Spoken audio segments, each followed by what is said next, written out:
honorable mention list after an extremely dominant season in the paint. It's 58 degrees at 2 o'clock time and temp, brought to you by Bueller Air and Plumbing. Stay cooler with Bueller. 1010XL, presented by Farah and Farah, exclusive injury law firm of the Jacksonville Jaguars. Focused, fueled, fearless, Farah. Now, Lauren Brooks, Taylor Dahl, and Tom McManus. This is Helmets and Heels. Helmets and Heels on 1010XL. Welcome into a Wednesday afternoon, and we're going to kick things off talking some Jaguars football. John Settle, the current Rice running backs coach, former NFL Pro Bowl running back, and former running backs coach at Kentucky, is joining us right now. John, thanks so much for hopping on today. Well, thanks for having me. Absolutely. All right, so you were at Kentucky when both Liam Cohen and Chris Rodriguez were there. Let's start with Liam. How was he as an offensive coordinator? Oh, he was sharp. The one thing that impressed me about him the first time I met him was, he was a young guy, and just how knowledgeable he was of the game, how he would set things up, and really with his knowledge, he didn't think that he knew everything, had all the answers. So he would take input from the coaches, that type of thing, and I think that's what helped him to rise to the top so fast, and then prove that he has what it takes to become a head coach. Coach, when you go back and you look at Chris Rodriguez, that season, that 2021 season, over 1,300 rushing yards for him. Obviously, you, the running back coach that season, and Liam Cohen, the offensive coordinator. Chat a little bit about that Kentucky offense, and really, what was it, the run game that made it tick that year? I wouldn't say it was the run game. I think he did a heck of a job of setting things up and playing to the strengths of the players. And then ultimately taking what the defense gave us. There were times when, if they tried to load the box, you had to throw it. He would throw it. He wasn't going to try to force things. But like I said, the knowledge that he had, the ability that he had to dissect the defenses and do some things. And then plus, we had a decent quarterback. So they had to really honor what we did, both in the pass game and in the run game. And I thought Liam did a heck of a job of just setting things up. When C-Rod, as we call him, had his opportunities, he made the best of them. And I think it really put things in perspective, as the season went on, that he was going to be a guy to reckon with, and that the offense, was going to continue to click as long as we had both of those options, the run and the pass. Coach Settle, when it comes to watching him at Kentucky, C-Rod, that is, and by the way, I knew that was his nickname, and I love it, how easy it is for us down here in Jacksonville. But watching him at Kentucky, you knew he was explosive, and he's a really good power back. And I don't know that his running style is going to be anything other than excellent for this Jaguars team, because they don't really have a guy that really runs like that. And so I feel like the Jaguars are getting some untapped potential because, the fact that C-Rod has only really had, 500 yards is his most in the NFL so far. Yeah, I know he we still talk back and forth, and I know that he was frustrated, and I was I can't even say it, frustrated enough for both of us. When he was with his former team, didn't think that they used him and gave him an opportunity that he should have been given, but that's just me. But I think he's a great fit for the offense there. He will be a great change of pace. The closer you get to the end zone, I think the hungrier he gets, and the more forceful he gets. And he wants to score. And so red zone offense, that's where he excels, getting the ball in the end zone, taking care of it. And so I'm looking forward to seeing if they still have that, what I would refer to as magic. Yeah, we've talked a lot since the Jaguars have signed him about being that between the tackles type of runner. We chat a lot about the guard play. It's important everywhere when you want to be able to run the ball efficiently, but it does feel like it's something specifically talked about in Liam Cohen's offense is that guard play and how much it factors into his run game and all of the things he does offensively. So talk about that a little bit and transferring that to the time at Kentucky and what Chris Rodriguez and the line and Cohen and yourself were able to do when it comes to that side of things. Well, I just think, like you said, the ability of the individual. So, Chris was a guy that um, had shown us in camp and through the off season that he was a guy that would um, run between the tackles, and then putting them in there and giving them opportunity. Time after time, he was able to make people miss. And then surprisingly showed some top end speed. So I think a lot of things that Liam does, setting things up is off the run game. You get your run action passes and things of that nature. And so once we got things going, it was easy to put the ball out there, pull up, and launch it. With a NFL caliber quarterback that he had. So I think with him being down there, with and things are already in place, he would just be a great addition. He doesn't have to come in and do anything that's out of the box, or he can come in, be himself, and just play uh, within the scheme that Lim already has. He knows it. Um, he's performed in it. He's had success in it, and so I'm just looking forward to watching him play. Absolutely. Coach John Settle with us on the Key Buick GMC hotline. You've coached Jonathan Taylor, Corey Clement, Daria Gunbawale, who we're obviously familiar with here in Jacksonville. Tell us about how C-Rod is in comparison to some of those guys. Right. He's a little bit different. Most of those guys were either slashers and speed guys, or like Jonathan Taylor was a guy that could capture the edge and still captures the edge, and then hit the home run.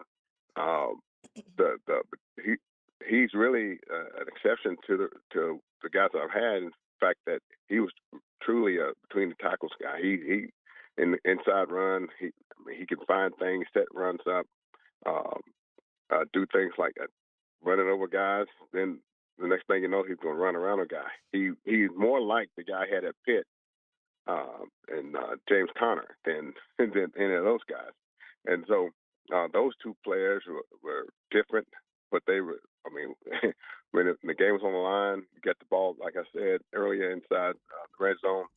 Um, give him the ball, let him get the ball in the end zone for you. We love that. We talked a lot this last off season about the importance of getting that run game going, especially for Trevor Lawrence and the quarterback, and how much pressure it takes off of those QBs when you are able to be efficient in running the ball. Talk a little bit about the human, the person, because we talk a lot here, and James Gladstone, Baselli, Liam Cohen have all really emphasized having those hard workers, the good people in the locker room. They really wanted to change the culture when they got here. So him as a person, you talk about, you still chat with him, and so that and what he can bring to the locker room here in Jacksonville. Well, I'm sure he's starving because like I'm saying, he wasn't used enough the last couple seasons, and so I know he's really excited about having an opportunity to play, to get into the floor of the game. His thing is give me the ball, coach. Give me the ball, and we listen to him. I mean, he's a guy that the more he gets the ball, the more he gets into the game. He's better in the fourth quarter than he is in the first quarter. Give him a chance to get into the flow, get the juices flowing. He is a hard worker. He always wanted to play in the NFL. He wants to be a name that people recognize in the NFL, and so that attitude that he has with his work ethic. You come in and work out, uh, do what was asked, do extra if he needs to, uh, and so I just think, man, that he's a great addition to what you guys had. I had an opportunity to watch you guys play. I think he's a great addition, and I think the ball will keep rolling, keep moving, and the success will continue to come down there. Well, we're excited to get to see our first, taste of what he can do and the competition that he'll have with Bayshal Tootin as well. Coach Settle, thank you so much. We know you've got lots of other things to do as the Rice running backs coach, so we appreciate your time today. All right, my pleasure. Thank you Thank so you, much. guys. There goes John Settle, Rice running backs coach and former NFL running back, plus former running backs coach at Kentucky when Liam was there and C-Rod, Chris Rodriguez was there. So a lot of good stuff there. Taylor, I think Jaguars fans are going to get more and more excited about the potential of Chris Rodriguez once they can kind of separate from Travis Etienne from the last few years. Yeah, and I think what he kept pointing to also is him not being utilized correctly. And we've seen that in times here in Jacksonville with certain players and around the NFL. You have to be able to be on a team that knows how to use you, and you have to fit in that system. And you have to, obviously, when you talk about being able to run the ball, some teams just haven't been able to do that. So a guy like this, when you go, I was looking at his stats from the 2021 season, and it was crazy. The games he had: 125, 207, 144, 147, 109, 114, 119, 121, 107. He also had 99 and a touchdown against Florida that year too. So I remember. like very vivid. And that's why I think we're so surprised that really those kinds of carries haven't translated to getting nearly that many carries in the NFL so far. Yeah, it isn't. It will be fun to watch, to see this running back room kind of develop and see how they manage everything in the sense between these two backs and what the competition looks like going in. And I know a lot of people, when he was signed, they're like, okay, well, you're paying him a good amount of money, at least comparably to what obviously Tootin is making on his rookie contract. So people were like, well, does this automatically mean he's a running back one? I think it means that they brought him in to be a true competition and say, hey, maybe it's a running back by committee in games. Sometimes we'll probably see Tootin more. Sometimes we'll probably see Rod more. But I do think it's a good addition in the sense of you have this guy that is that true between the tackles, run people over. But like Coach Settle just said, he'll also run around people too. And he has that little bit of speed that when you get to the open field, he has that too. So it'll be fun to watch that because obviously, Tootin has the speed. So now having two backs with that is very beneficial for the offense. Yeah, for sure. I'm already looking forward to training camp, which is months away, but I'm already looking forward to it. All right, let's keep the NFL conversation going. Chat with Mike Sando from The Athletic on the other side. Don't go anywhere. It's Helmets and Heels, 1010XL, 92.5 FM. Ever wonder how Dan and Jeff got hired at 1010XL? I'm just looking to hire guys that I don't mind hanging out with. The Drill. You guys seem like cool guys. Mornings. Let's do this. You guys are hired, unless you're like the weirdest guys ever and I don't see it. On 1010XL. Great. An accident with a big truck can change everything in a matter of seconds. Medical bills start piling up, you're missing work, and the trucking company's lawyers, they get to work immediately. That's why you need a law firm that moves just as fast. I'm Chris Campione, and at Campione Law, we fight for truck accident victims, digging into the details and holding negligent drivers and their trucking companies accountable. We don't get paid unless you do. Big trucks have big lawyers. You need a stronger fighter. Campione Law. Visit CampioneLaw.com. Offices, Jacksonville and St. Augustine. Helmets and Heels from the Greenlaw Group Studios.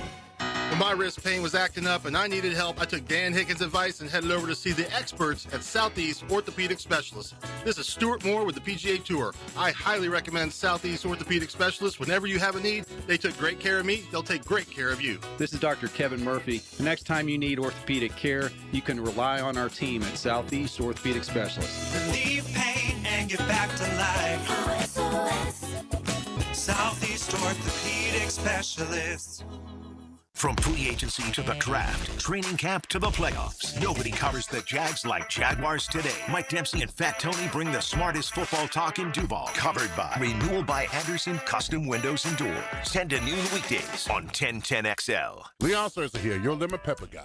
You know Wingstop always delivers. And I'm not talking about their cook-to-order, hand-sauced and tossed chicken sandwich in your choice of 12 mouth-watering flavors. I'm not talking about the house-made ranch. So good, nobody will blame you if you double dip.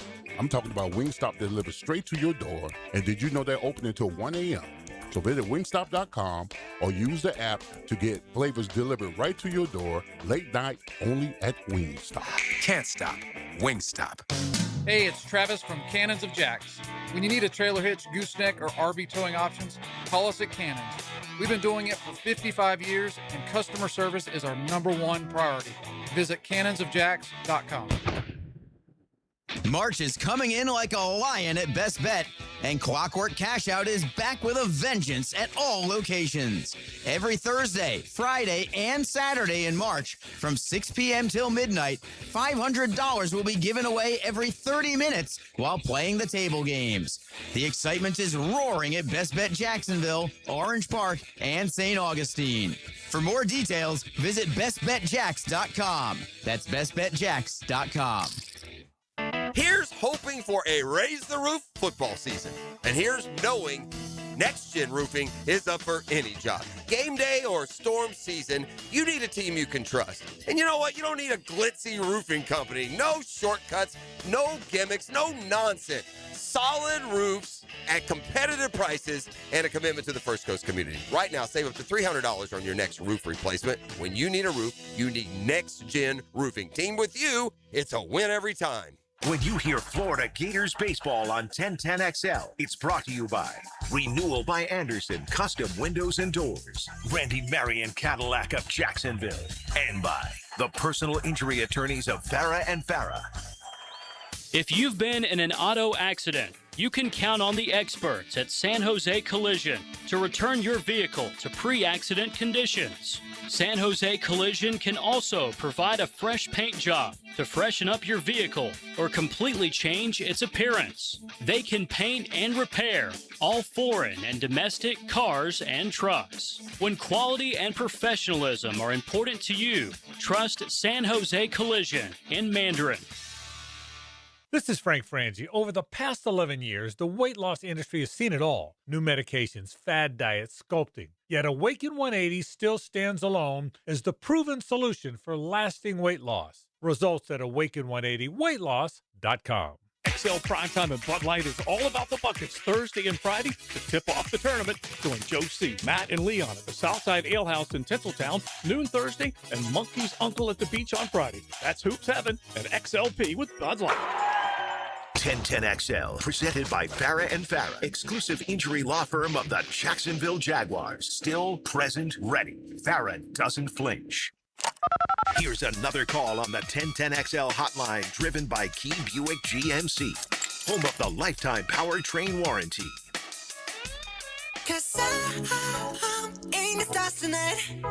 Taylor Dahl, RJ Saunders, I'm Lauren Brooks with you. Tom McManus on vacation this week. He'll rejoin us next week. And we love talking football around here, so let's keep that football conversation going as we bring in Mike Sando from The Athletic. Mike, thanks so much for joining us today. It's good to be here. How are you doing? Do you have good weather there, by the way? Is it nice? It depends on if you think this is nice. Currently, it is full sunshine and 62 degrees here in Jacksonville, FLA. Okay. Well, I'm in Seattle where it's probably about 45 and won't stop raining. I can't even take the dog out today. It's 54, so we got that. So, you know, I was just thinking the league meetings are coming up in Arizona, and I'm going to be happy to get in some warm weather here. 100%. I will tell you, though, Floridians are very spoiled. And so for some people, because it was in the 40s this morning, but it felt like in the 30s, people think it's cold here right now. But I will tell you on Saturday, we have a high of 80 degrees. So back to like true Florida March weather. Hey. You should see me up here. I'm so conditioned. Like I was going out for a jog the other day, short sleeves, and it was 50 degrees. Can you believe that? I mean, it's just absolutely crazy. But I was warm, warm enough. So you adjust to whatever you're in. You do, yeah. And also running. Yeah, people had their parkas out when it's 50 here. So. Yeah, I hear you. Good deal. For sure. All right, I want to talk about Max Crosby and everything that went down between the Raiders and the Ravens, or didn't go down as it turns out. And then, of course, the Ravens acquiring Trey Hendrickson. Max obviously yesterday spoke on this, and I think it left everybody kind of in shock because of the fact that you don't ever really see this happen in the NFL these days. Well, there's a long history of a physical exam being a deal breaker on a trade. However, in this situation with such a high-profile player where we know he's coming off of an injury, it would be typical that the acquiring team, especially for so much, money and draft picks involved, that you'd have kind of your homework done, and so they would share some medical, and you would know what you're getting into. You're not going to you could discover something, but they know he's fresh off of an injury, a surgery. He's not going to pass a physical technically right now. that would be unusual. He needs the full rehab period to be able to pass it, because to pass a physical, you're basically saying you could play a game tomorrow. And so that's just the weird part about it. I think the more we've seen, the more the suspicions are affirmed that, he was their fallback. They wanted to get Hendrickson, didn't know if they could get Hendrickson, and if they couldn't get Hendrickson, maybe they would have done the Crosby trade. I don't think it's as viable that, the physical exam itself was the issue, especially when you hear Max Crosby say, hey, shoot, Hendrickson was already there, and they didn't even come say hi to me. Yeah, it was definitely a fascinating storyline to kind of watch that unfold. But either way, I guess they got their edge rusher, so they're moving on in that sense. But I want to talk a little bit about here in Jacksonville. It was quite a bit quieter than other places around the league when it came to free agents. Obviously, Chris Rodriguez being their sole from the outside, bringing in they kept guys like a Buster Brown and some of that stuff. But I wanted to get your thoughts on one of the comments that James Gladstone said when he was asked about, not really making any moves or moves at all at that time when he was asked this. And he said that the comp picks were important to him. So because of that, obviously having the value of what you were losing in free agency compared to what you were bringing in and being able to get those comp picks and the draft was important to him. What do you think of those words? Well, I agree with that. I mean, you don't want to bring in somebody who's going to cancel out those picks for later unless they're going to be, somebody who really helps you. So look at the Jaguars now. They're best known probably for the big trade up last year, which cost them a 1 this year, but they got 11 picks. I think they got 4 of the top 100 picks. They got 3 third-rounders. So I think that's consistent with what James said. They're consistent with what they're doing, and they were able to have a good first year. I think that showed what we all thought. This team should have been better than it's been. And so, coaching was obviously a part of that, probably more so than the roster. And now they're going to, build this thing to the draft. They're not going to suddenly go all in with a bunch of veterans to try to get 2 more wins this year, right? I mean, they think they've got a good coach, they've got a good system, and they're going to try to build it the right way and still be competitive, which they should be.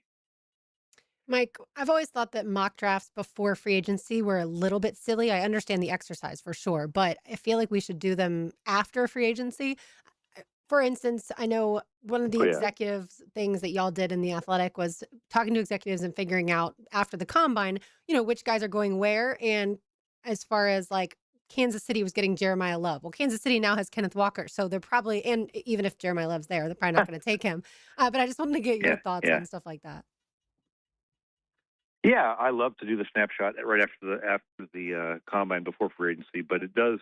I feel like this year really changed with a couple of those moves. It doesn't always change. Some of those teams that we think are going to take a quarterback still are going to take one that's pretty predictable early in the draft. But I don't feel like there's, it feels like there's a smaller list of guys that you're sure are going to go, in the top 10. So, like, for example, there's some decent offensive linemen, but I don't think everybody feels amazing about them. So I think there could be a little bit more fluid this year. And yes, free agency is you want to go into the draft having ideally not have something you have to pick right away. And so you do that supplementing in free agency. But like in the Jaguars case, you may wait. They may sign some guys who've been cut or sign some guys that get cut later because they don't want to affect their compensatory pick formula. When you talk about the AFC South in general, the other teams made some moves, including even the Colts not having money, ended up being able to extend Daniel Jones and giving him a contract. Titans had a ton of money, so they made a lot of moves, especially on the defensive side of the ball. The Texans, they added David Montgomery, which the run game was a massive problem for them last year. You'd think that they still are really focused on that offensive line to get some protection for C.J. Stroud. But what are your thoughts on the AFC South as a whole, heading into the draft and so far? Well, Tennessee just doesn't have enough good players, so they're just signing up. They kind of need guys on their team, and so I think that's why you see them taking a totally different, approach than a team like Jacksonville or even Houston that feels like they're, pretty much there. That they feel like they should win the division. So you're going to see a different approach. I think, sometimes if your team's not doing those things, you look around and see these teams signing a bunch of guys, and you wish your team was active. But I think sometimes it's a reflection that your team's in a better spot. You don't have to just sign guys because you need guys to line up. You can be a little bit more selective. And we know history's shown that, you've got to use all of the areas available to you to improve your team, whether it's trade, draft, whatever. But as far as just emphasizing free agency, I think it tells us more about Tennessee being a bad team than it does about anything other teams should be worried about. Mike Sando of The Athletic with us, talking all things NFL. Do you think we're nearing a little bit of a danger zone when it comes to the combine, as far as some teams are deciding not to go anymore, and then the fan bases don't get to hear from the head coach and the GM?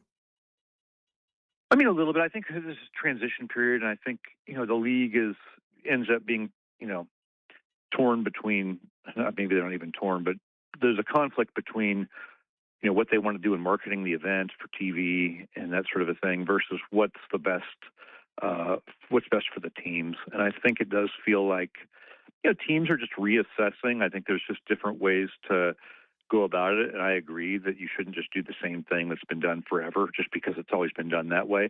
At the same time, I do think there is benefit from going. The problem the teams have is it's very disruptive to take that many people to Indianapolis when the days are not necessarily structured to maximize your time while you're there. And so there's a lot of people that have a lot of time all day, and then the stuff's at night. And so that's tough. Teams are renting out, ballroom or meeting rooms and having their cubicles from work, at the office, set up there, and they're working there during the day. And some of those people are like, why am I here? And I think it's a little bit, they just need to figure that out exactly what was the best way to go. I do think there's value in having, people from the league all in one place. You just can't have them wasting a bunch of time. And it feels to me like guys are wasting more time there than they used to. And so they're not going to do it. When you talk about Trevor Lawrence, this is a conversation we've been having now and into 5 years this last season, but he played his best stretch of football, at least NFL football, in those probably final 5 or 6 games this season. Do you think this is the start of that ascension of Trevor Lawrence, and this can continue on to last year just from what you saw in that final stretch of games? I think that he can be what he was this past season. I don't know if I think the ascension into the top group of guys is probably, I don't think he's going to go into, be one of those tier 1 Josh Allen types, but I think he should be solidly in that second tier with guys you feel like you can get to the Super Bowl with and win the Super Bowl with. And look what we saw this last year. Who's playing in the Super Bowl, right? Sam Darnold. So you certainly feel good about where they're at and where he's at and not needing to go look for a new guy. We know you've always got something cooking at The Athletic. What's coming up from you? Well, it's a great question. I get a little bit of a breather here heading into the draft. I'm working on a couple of projects, and I'll have my big free agency review, all 32 teams, coming out in probably the next couple weeks. Sounds good. Well, we don't expect the Jaguars to necessarily get a great grade based off of the limited cap room that they had and the few moves that they made, but we will still look forward to reading it. Mike, thank you so much for joining us today. I appreciate it. No, it doesn't mean that you're bad if you're not doing a bunch of things. Sometimes that means you're good. So hopefully that's the case for the Jaguars, and we'll catch you next time. All right, Thanks, sounds Mike. good. Thanks so much. Yeah, that's a good way to put it. The teams that are bad, that have a lot of cap room, are of course going to make a lot of moves. The teams that were good last year don't always make a ton of moves. But as we've discussed, Taylor, some of the good teams still had enough money to make at least one splash move. And maybe Chris Rodriguez isn't viewed by a lot of people as a splash move. Yeah, and I think we see teams do it different, like he just mentioned, and how different teams address it may look a little different. The Tennessee Titans are a bad team, so they did have to go and spend money, and that's what you'll see a lot of times with the worst teams. If they have money, they're going to throw a lot of money at a lot of people because they have a lot of holes to fill, and that's what we saw Tennessee do. And Jacksonville, you just didn't really have that, and you could have restructured stuff and probably done a little bit more, and maybe some people out there would have liked to see that. But you still also have, we talked yesterday, the second wave of free agents that we still have coming up, and we'll see if they do anything in that aspect. But it seems like James Gladstone has his plan, and he really wanted to focus on the draft. And to him, those comp picks were important, and being able to build. We heard Shad Khan say it also last year in the sense of I don't want to be a team that has to constantly build through free agency. We want to bring in these guys and draft them and develop them and have them here on those rookie contracts and give them second contracts. That's your goal in the NFL. And we see teams do it a little different. I think Seattle did it a little different in the sense of they spent a lot of money last year. And granted, a lot of that was for Sam Darnold, but they felt like they needed to and it worked. And then you see other teams not have to spend and being able to draft right and hit on those draft picks. The Rams being that, even with the lack of first round picks, they've hit on these guys like a Kyron Williams and some of those. And you talk about the edges and everything they have defensively too. And so you've seen it work both ways. And James Gladstone comes from a place where this is what he's familiar with and this is what has worked from him in the past. And so you would expect that to continue here in Jacksonville.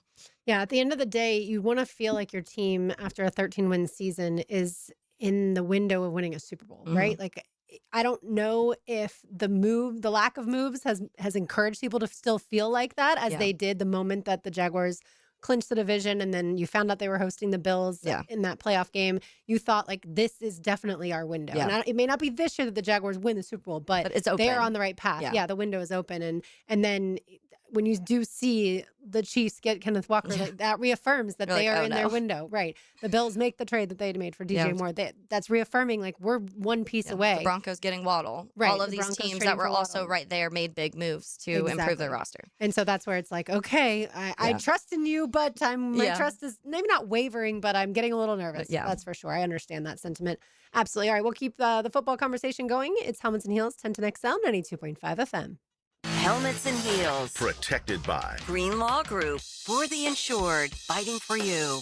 Live streaming from the XL Digital Studios. Brightened by Harbor Dental Care. Jacksonville's first choice for dental emergencies. Welcome to Key Buick GMC, proudly family-owned and operated since 1943.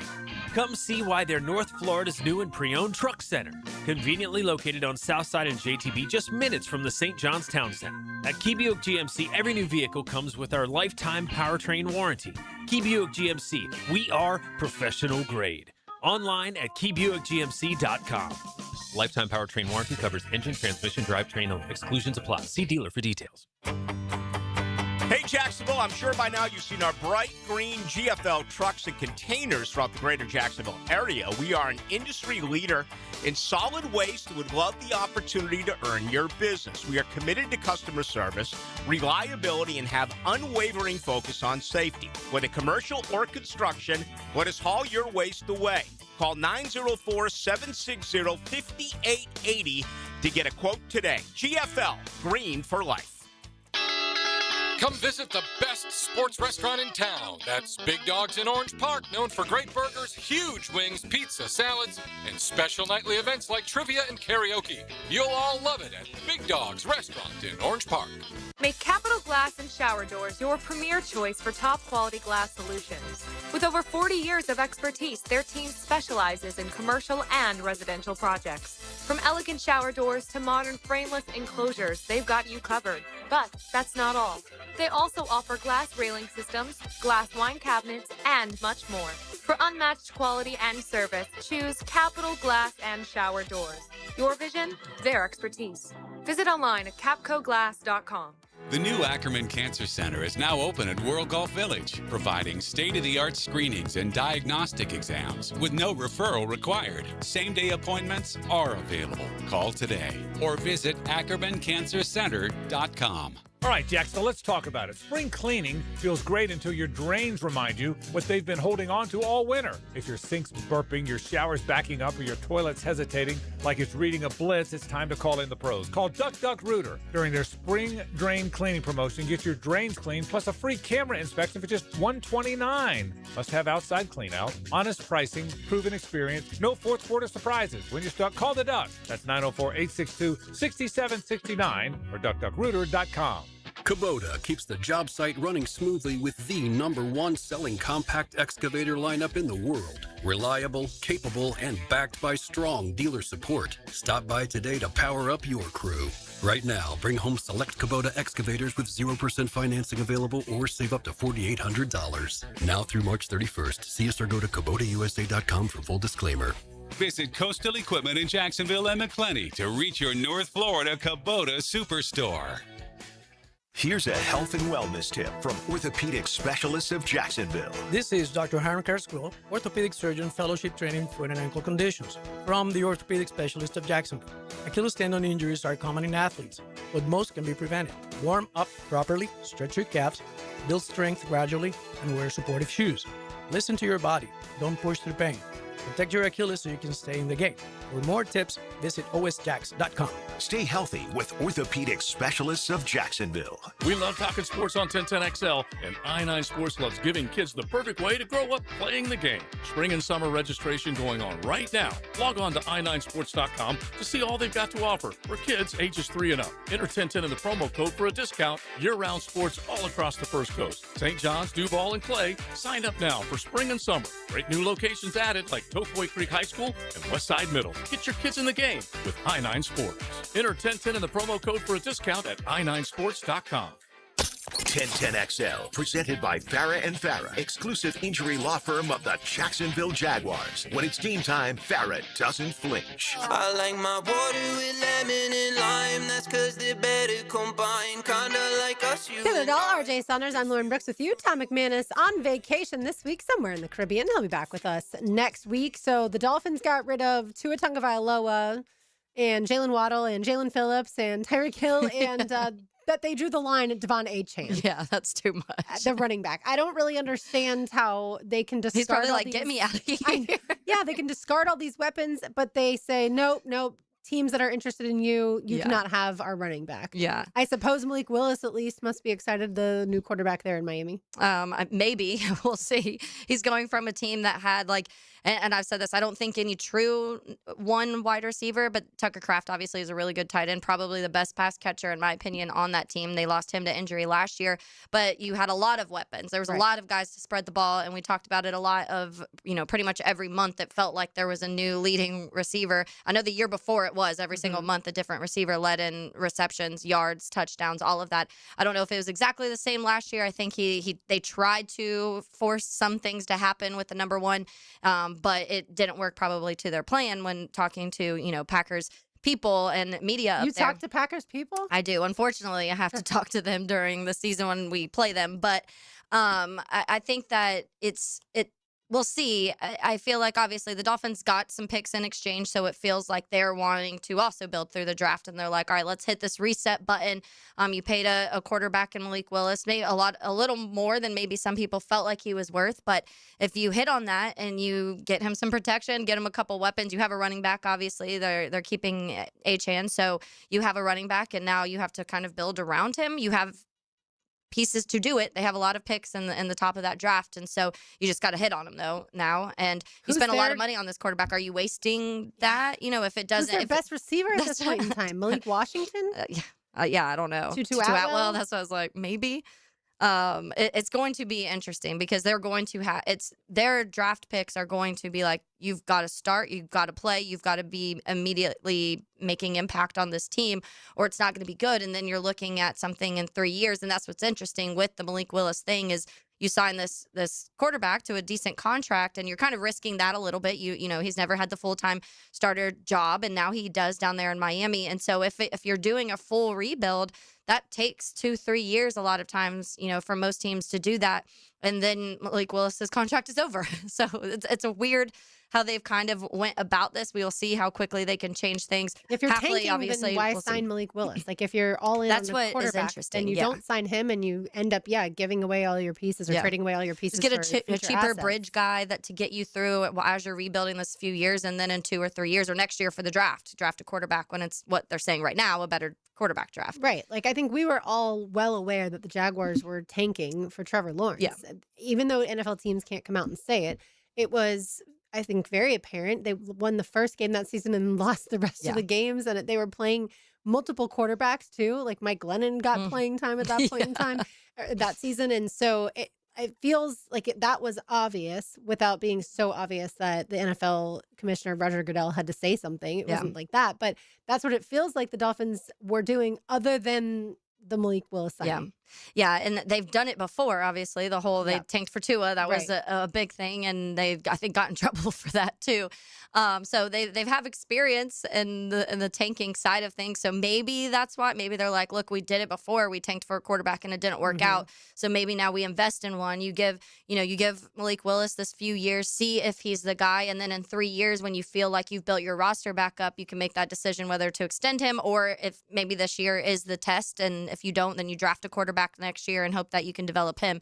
It's an interesting process. I feel bad for Miami fans. The Miami fans that I know have just been going crazy on social media of like, what is happening? It's hard. And we've been there. It's hard to feel any sort of optimism for a team when you feel like you're just completely restarting over and you don't see any light of, okay, this two things can fix it. Yeah, we mentioned all that money. They have a ton of dead cap. I don't think the Jags have ever been in the dead cap situation that like the Cardinals and Dolphins are in. Even though the Jaguars have been terrible in the past, I don't think that they've ever mismanaged the money to that point in time. And so, yeah, if you're a Dolphins fan, you were, I'm sure, not furious, that's probably too strong, but you were questioning why give Tua the extension that you were going to give him, right? Like, yes, he had moments where great accuracy, and he was a guy, albeit injured a lot, but when he was healthy, okay, yeah, he looked like a franchise quarterback. But you have to factor those injuries in, and then at the end of the day, yeah, he had amazing weapons that not every young quarterback gets to have, and so I wouldn't have wanted to, if I was a Dolphins fan, I wouldn't have wanted to sign him to the extension. Do you think they considered at all Kyler Murray? I mean, Kyler Murray's contract is way less than what they had to play for Malik Willis. You probably could have done a year with Kyler and just had that veteran bridge guy that will come in, and at least you know what Kyler can be. Want another short quarterback. Yeah, they're like, let's not replace one for one. And plus, I think if I'm Kyler, I'm, depending on how the Cardinals' relationship is with him, but like I'm wanting to go somewhere where I can be developed, and I don't know that right now that you feel like that with Miami. I looked up some options for Tyreek Hill, and he says that he wants to play for a contender, but he also isn't going to make any decisions until he gets a little bit closer after that awful knee injury that he went through. And so 3 landing spots potentially: the Patriots, the Ravens, and the Colts. Please do not go to the Colts, but also all 3 AFC teams. Yeah. Can you get out of the AFC? Hasn't he always been in the AFC, right? Between the Chiefs, the Dolphins, and everything. So yeah, get out of the AFC, please. And I really don't know at this point in time, what is he, 32 years old? I don't know that he's going to be a guy that's going to be able to completely bounce back and get back into the, he's 32. Get back into the shape that he was once in with like the almost 2,000-yard season. Yeah, and those are unfortunate ones, and we've seen those little blips of quarterbacks where you're like, oh, here it is. Like, this is the start, and that's why when we were just talking to Mike Sando about, we've had the conversation with Trevor, and Tommy's talked about it on this show, with the film, and everybody has this film now on Trevor. You want to be able to continue that, and how confident are you? It sounds like Sando feels like he's going to be able to continue what he did last year, but maybe that is what Trevor is. I think people would sign up for that. If Trevor is what he was that final 5 or 6 games, that's a really good quarterback because he was playing like the best quarterback, if not one of the top 3 in the league. And so if that consistency carries on, you're excited for that. And there's a lot of optimism in it. But then there's always that little bit of a hesitation because you see other quarterbacks have those seasons or half of seasons, and then things kind of come back to earth a little bit. But I think that's where the confidence in Liam Cohen and the offense and Trevor and what they fixed more when it comes to mechanics and the footwork and all of that, how much that factored into. It's not just all of a sudden like everything stayed the same and he had a good season. They put a lot of work into fixing a lot of the problems that Trevor had in the previous seasons. Yeah, the way I look at it is the offense struggled to begin the season. The passing offense struggled. The run game was pretty good. Yeah. Why is that? Okay, well, we pointed to it at the beginning of the season. Way too many pre-snap penalties. And Trevor wasn't wearing the wristband, so the calls were getting in slower. The calls are complicated. He's getting 2 different calls. Yeah. I think, obviously then having to audible and things like that. Now that he knows the system so well, and that's what we saw in the back half of the season. The pre-snap penalties decreased. The rest of the offense understood the system, or the offense, the playbook. Trevor understood it. And then you add Jacoby Myers into that group, and all of a sudden now the passing offense looks really good. And even against some really good defenses like the Broncos, shined and scored over 30 points. And so that's where... Yeah, from my perspective, and I suppose some people think I'm too optimistic on Trevor Lawrence. I've watched every Jags fan. I've watched every single game he's ever played. There are times when he does not play well. There are times that he starts slow. There are times that he misses guys high and all that stuff. But now at this point in time, like you said, year 2 with Liam Cohen and everybody else around him pretty much being the same on the offense outside of maybe his ETN. best friend, Achan. from Clemson, Travis, ETN/Achan, exactly. That's where my confidence is going to be, that we're going to see it much sooner. We're going to see it happen in training camp versus seeing it happen. And the offense midway through the season. Yeah, the offense had moments, passing Early. offense had moments early. Yeah, but it definitely wasn't consistent until all those things. It's not one thing, it's all those things. Well, and that's what you get the offseason now to just now start to perfect those things rather than last year, to your point. He was coming off an injury, so Right. he started the season with that. And then you're getting this new offense, this new playbook. You're changing your footwork, you're changing your mechanics. So all of that was step 1, 2, Right. 3. And then you got to, okay, let's perfect some of these things. And He I was in think a that's what we sling saw when Liam down Cohen the was stretch. hired. Yeah. He was in a sling. Yeah. Like, I mean, that's a quarterback in a sling, Yeah. right? Like, that's what's so crazy. But because he'd been in the league for so many years at that point in time, 4 years before that, we just expected that everything would happen right away. Yeah. And maybe for another quarterback like Baker Mayfield, who had even more experience, maybe it did with Liam, or Yeah, not maybe. clicked It did a little click right quicker. away. Yeah. Yeah, faster. But also look at the stability that's been around with that Bucs organization and look at some of the weapons that they had too. I still don't know that Trevor's ever had a guy, and I thought Brian Thomas Jr. would be this, but has ever had a guy that would lead the NFL in receiving yards, right? Mhm. Or lead the NFL in receiving touchdowns. I don't know that he's yet had someone like that, but let's hope that that's Brian Thomas Jr. Yeah. Or if Parker Washington wants to be that, by all means. It doesn't have to be the big, tall, fast receiver that's going to play on the outside. It can be like a Puka Nacua we've seen, certainly with the Rams. All right, Lauren's Lane on the other side. We're going to shift it to a little baseball. You were listening to Helmets and Heels, 1010XL, 92.5 FM. Let's open 1010XL's vault of sports memories. Tebow straight ahead. Into the end zone, and the Gators have put this one on ice. Collecting memories every day. Jacksonville Sports Radio, 1010XL. Longer days, warmer nights, and a backyard that brings everyone together. Spring and summer in Florida means pool days, backyard barbecues, and night swims under the stars. Pick it here. For nearly 50 years, Surfside Pools have been creating the backdrops for life's best memories. From weekly service and repairs to remodels, commercial maintenance, and new pool construction, Surfside does it all. Ready to float happy? SurfsidePools.net or call 904-246-2666. Surfside Pools. Summer starts here. License number CPC 044080. This is Helmets and Heels. Fought for you by Green Law Group on 1010XL. What if the next roof you put on your home was the last one? Not another replacement in 15 or 20 years, the last roof. Metlock Roofing is Florida's only manufacturer and installer of this exclusive roofing system. Engineered for strength, built for Florida weather, backed by a lifetime warranty. Imagine never needing another roof. Call 938-9933 or visit metlokroofing.com. Get your last roof today with Metlock. License number CCC 1335581. Mortgage rates have dropped. They're expected to move lower. Home sales momentum is building. So now's the time to get your home ready to maximize your sales price. It's time to call Chad and Sandy, the proven experts to sell your home. Maybe you have concerns about putting your home on the market and getting it sold. Well, let me alleviate those for you.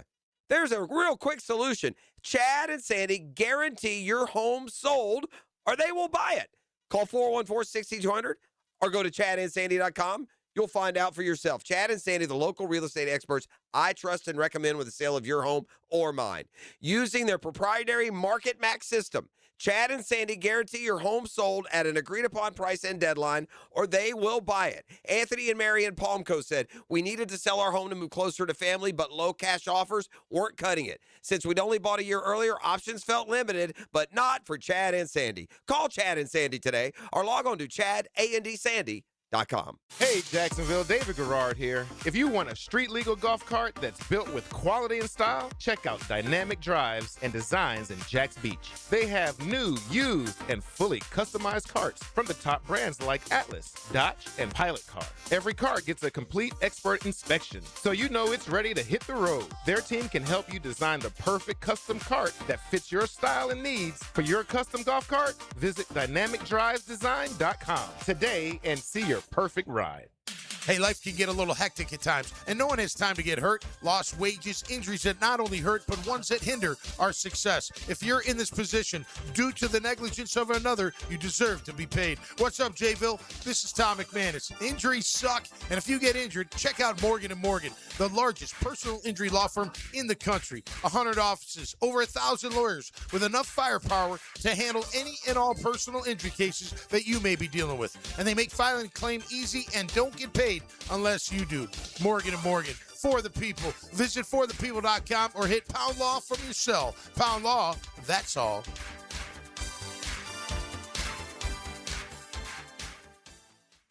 At G&H Tires and Service, the G stands for great pricing. The H, well, that means honest service. For over 20 years, Roger and his team have helped Jacksonville drivers stay safe on the road. Need brakes, oil change, AC not blowing cold? Well, how about a super affordable $36 oil change? Affordable brake jobs, AC checks before summer hits, alignments for all these construction roads, and even free check engine light inspections. Locally owned, community driven.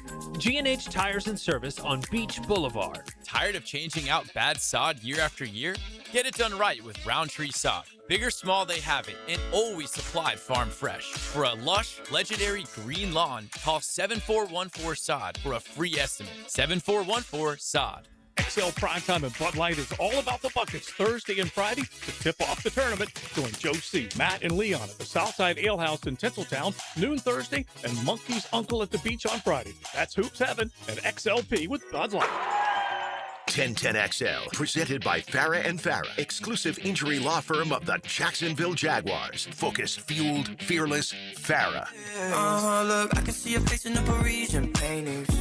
The Mona Lisa, I can hear your voice in the streets. All right, let's talk some football. Let's get it to hardball time now for Lauren's Lane. Now, Lauren's Lane. Opened up by Closets by Design. Imagine your home totally organized.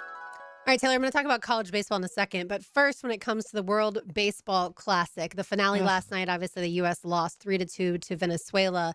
And from my perspective, I think it mattered more to Venezuela. Look, I think Team USA cares, but I don't think it mattered as much to them as it did Venezuela. Yeah, you could tell the energy on the other side of the ball, and I think that I don't think they did the lineup right. I don't think there was good when it came to in-game managing decisions being made. I was talking to Andrew Gibby earlier about it, and we were both kind of venting about we felt like the lineup probably wasn't the way it should have been, and then they kind of like panic and started trying to shift things in the middle, and it just didn't work. I think that you go with the hot hands. P. Crow Armstrong had been one of the best hitters, and then you bench him, and then obviously you changed Gunnar Henderson that game before. It worked, and then you switched that back to Bregman. I think he was overthinking some things in a sense that could have played out in their benefit if he just kept it with the hot hands that had been playing that, especially that game before. And I said this yesterday too. This is when you talk about pest of the day, Scooble, though, it's so frustrating because I do feel like if you did have him on the mound, that changes things significantly yesterday too. But they couldn't hit. I mean, it was just awful. You talk about Aaron Judge, and the jokes on Twitter have been cracking me up all day when it comes to him because that's obviously been a playoff thing too. When he gets to the playoff in those big moments, his bat's quiet. Yeah, the bats get quiet, and that happened yesterday. But it happened for the whole team. Schwarber couldn't hit. Judge couldn't hit. Harper, who hadn't been able to hit, finally was able to get one on his side. But it was not fun and for the USA. And then it's also weird because when you're watching some of these players play, like Palencia is one of the Cubs closers, and so you're like, oh, this is kind of cool because you're excited for that player because you obviously get him on your team coming up, but at the same time you're getting out pitched that their starting pitcher has like a 5 ERA or something, and you couldn't get hits off of him. That's embarrassing. But it did feel like the energy level on the USA side was down a bit. And would that have changed if they were, because the little spark when they did end up tying it, you did feel like, oh, there it is, but why didn't you have that the whole time? And I guess I wonder too, maybe the right way to go about the lineup is in creating the roster is not having your biggest stars in the game. Yeah. And having some guys that have had to work for it their entire lives because they're the ones that end up, I feel like it's the dirt dauber type when it comes to defense. And then it's the guys that have had to not had the home runs their whole life, right? And have not always had the power, but are able to just get hits and get on base. Yeah. And that's what I feel like Venezuela had. That's kind of how like the Dominican was, Italy was. They have some guys with power. Yeah. But they're more of a team. Just get on base. And then, Yeah. and then they know have the right way to play. And I'm not saying that like Aaron Judge is not a smart baseball player. I'm not saying that. Yeah. But I think because of his size, it's always been a little easy for him. And so I feel like maybe some guys, more like a Bobby Witt Jr., that type of player, putting those guys on the USA team might have ended up leading to victory. Yeah, and I think when you talk about even another decision, I feel like Cal Raleigh, for example, his bat was quiet the whole tournament too.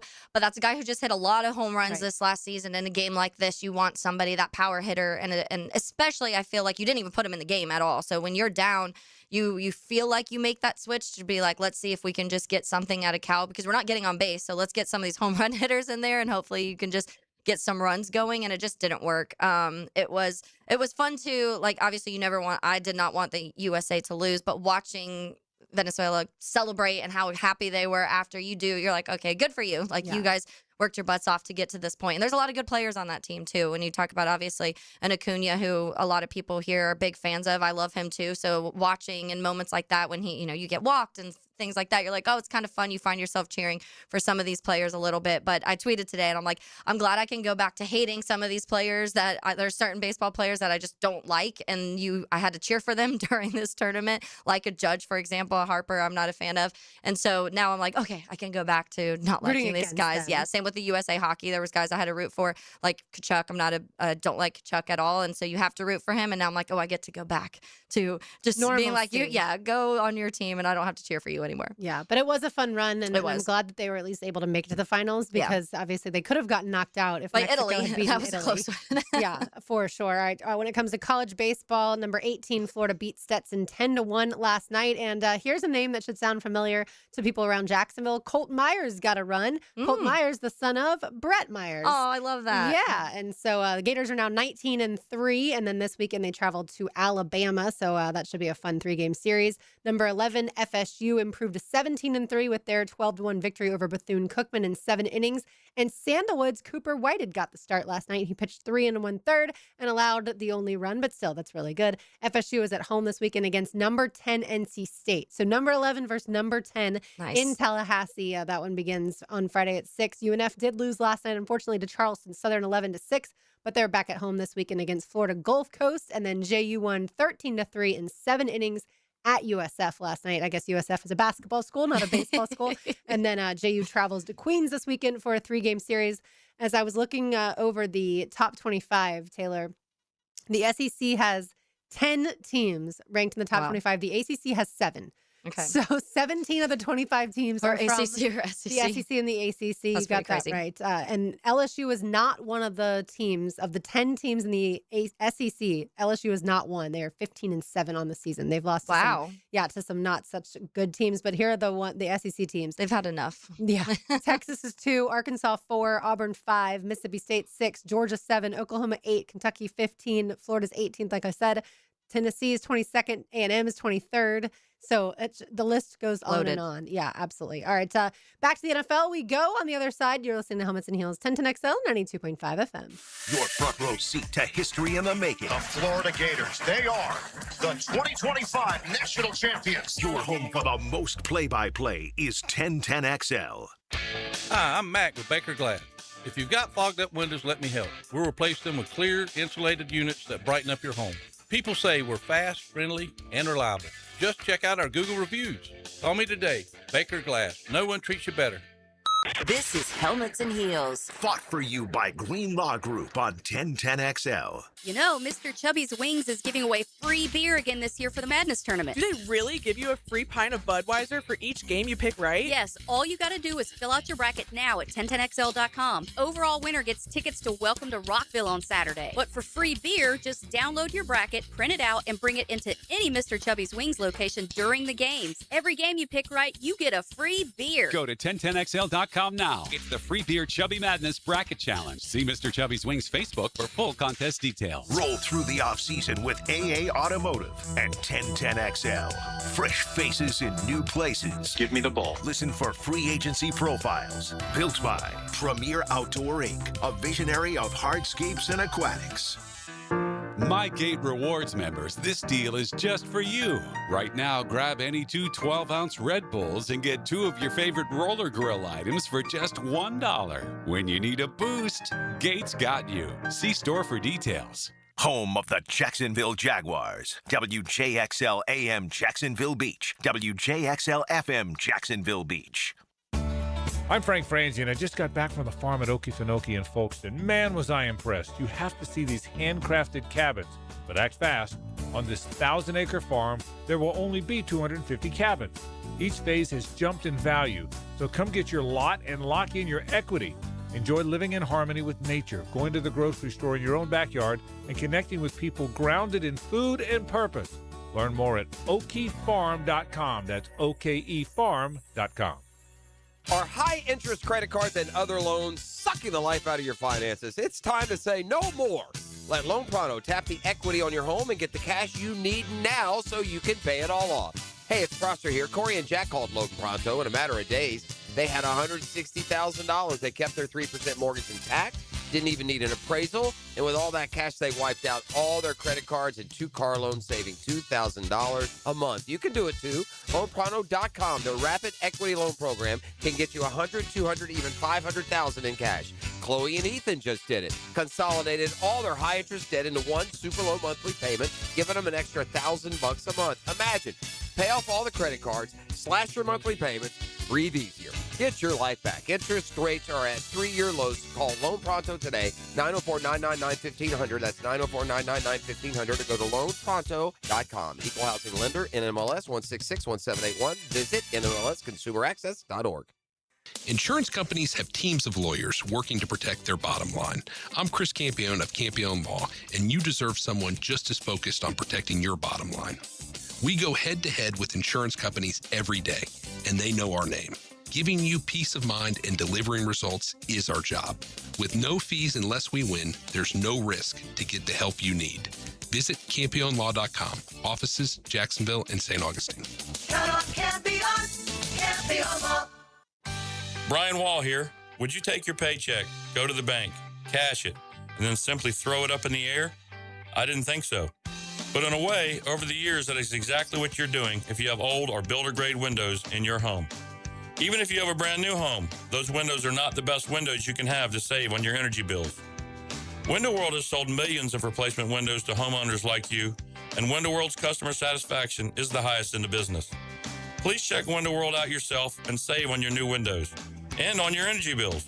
Compare with other companies and you'll see Window World is simply the best for less. It's up to you. You can call Window World and get a free estimate, get the best guarantee in the window replacement business, save money on your new windows, and save more on your energy bills. Call Window World today at 904-443-7001 or go online to windowworldneflorida.com. Thank you for your business. Window World also offers energy-efficient doors. I'm Max Fink with your 1010XL Southeast Orthopedic Specialist local sports update brought to you by USA Park. The NCAA tournament first 4 games continue tonight, beginning with Prairie View versus Lehigh at 6:40 for the final 16 seed, with the winner facing the Florida Gators on Friday night. Next up, Miami of Ohio will take on SMU at 9:15 for an 11 seed and the final spot in the tournament. Action begins tomorrow at 12:15 with TCU versus Ohio State. It's 59 degrees at 3:01 time and temp, brought to you by Bueller Air and Plumbing. Stay cooler with Bueller. Farah and Farah, exclusive injury law firm of the Jacksonville Jaguars. Still present, ready. Farah doesn't flinch.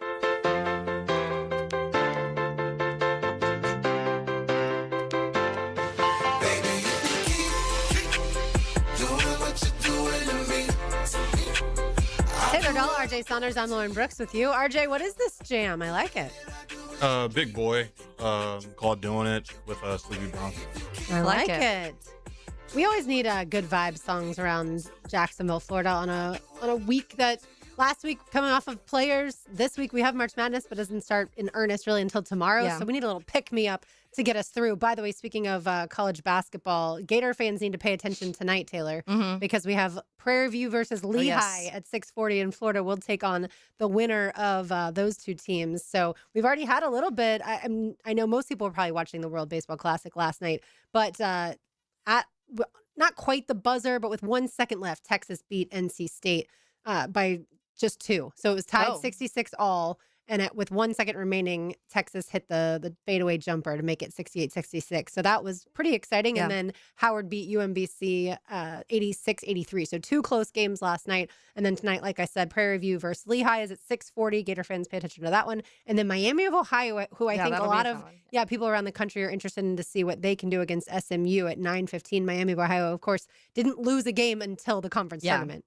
Yeah, that one will be fun. I think a lot of people are rooting for them too. Like they're a very rootable for team. When I was out, I'm trying to remember, I was watching one of their games. This was probably 2 weeks ago or so.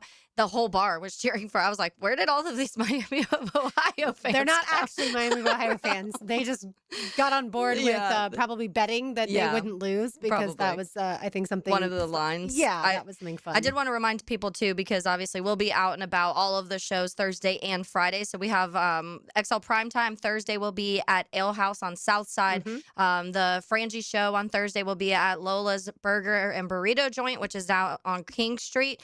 And then the Blue and Hacker on Thursday will be at Mr. Chubby's, the Ponte Vedra location. And then on Friday, everybody is out and about. XL Primetime will be at Monkey's Uncle at Jack's Beach. We will be at Big Dog's Restaurant, which is out there. In Middleburg area. And then the Frangie Show will be at Fourscore Golf. That's on Gate Parkway. And then Blue and Hacker will both be at Top Dog Tavern, which is over there, Mandarin area. So we'll all come watch some basketball with us. Make sure to go online and also fill out those brackets. Multiple prizes you can win through the website. But if you print your bracket out and bring it to the Mr. Chubby's location, any team that advances while you are there, you get a free Budweiser if you're in house. So How many brackets can you print out and bring? Like 100? I don't know if they have a limit on that. Actually, be like, feel well, this one has a winner. Yeah, this I've one got a has lot of winners here. I need a lot of pints of beer. I mean, that's the way I would think to do it. But yeah, it's such a fun 2 days. So Yes. looking forward to it for sure. All right, we've got some NFL power rankings post free agency from NFL.com.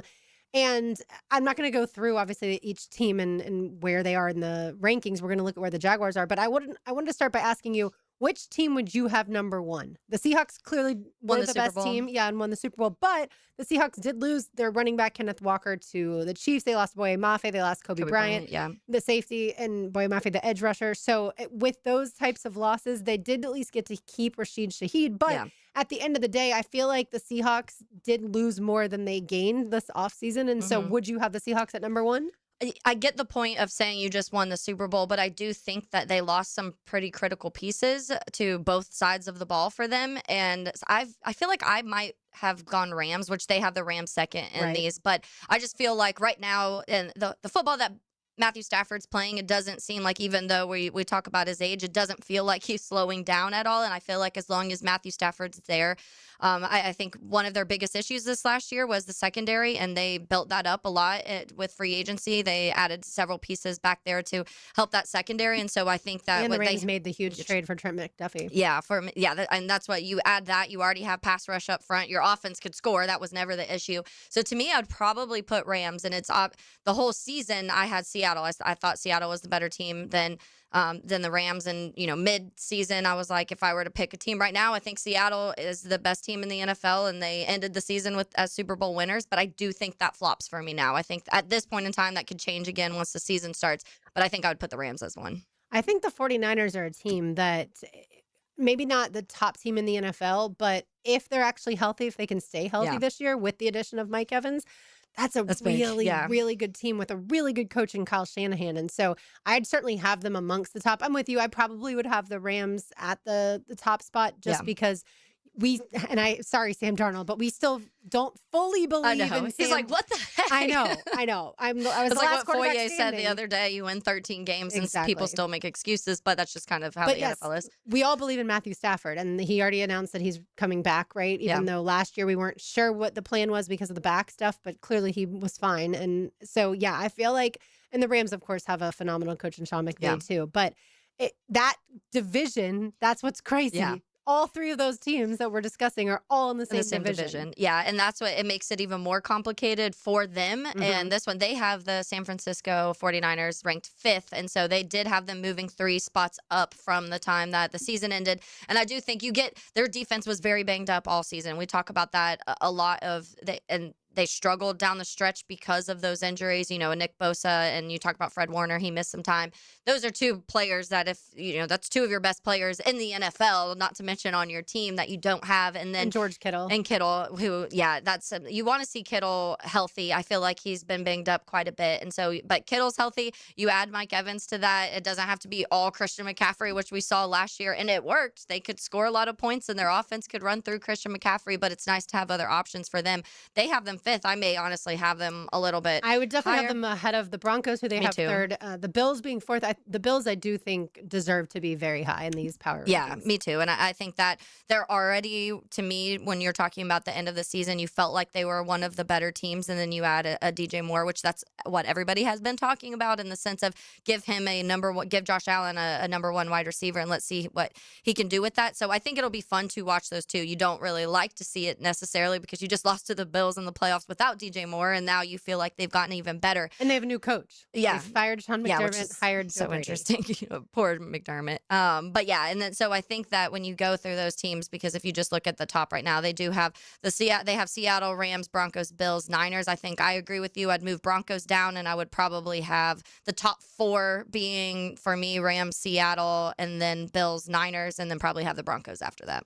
And what's interesting is, so in that top five, obviously, there is a team in the Bills with a new head coach. And then with the Ravens at number 6, also a new head coach. Yep. I think if I'm a Patriots fan, I'm pissed because being at number 7 after you just played in the Super Bowl, albeit you lost, but still, like, the Patriots should feel, or Patriots fans, I'm sure, feel like they should be higher. Their quarterback didn't have the best postseason, but had a great regular season. So they, I'm sure, believe that now that he's going into his third season, that he's got the experience and he'll be able to play a lot better and not turn the ball over as much. Yeah, and they had them moving down 4 spots from the end of the year. So they show you where they are ranked now, and then there's like a little arrow on it showing you where they were ranked when the season ended compared to post-free agency. And so to me, that's just saying those teams ahead of them made bigger moves that improved their rosters a little bit more than the Patriots did. They talk about Elijah Vera Tucker, who's suffering season-ending injuries in 3 of the past 4 years, and then they added Romeo Dobbs,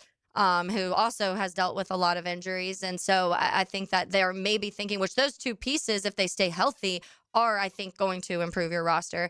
Kevin Byard, I love. Obviously, they got him from Chicago. He's one of the best safeties, had a ton of picks last year for Chicago. And so I do think that addition helps them too. But I think when they're looking at those top teams, it's all teams that made massive moves when it comes to whether it's wide receiver or for the Baltimore Ravens, obviously, Trey Hendrickson and Linderbaum. And so those just bigger names, bigger splashes seem to be what has those top teams staying in the top teams. And that's the funny part is it depends on in your formula of the successful teams, how much do you value those free agent signings? Yeah. Some people value them a lot more. Some people say, no, show me the draft. Yeah. And the free agent picks or free agent signings are great, but that's not, 1 or 2 players is not going to drastically change their team. I need to see what it's going to look like after the draft. The Texans come in at number 8, the Bears at number 9, Eagles at number 10, Chargers 11.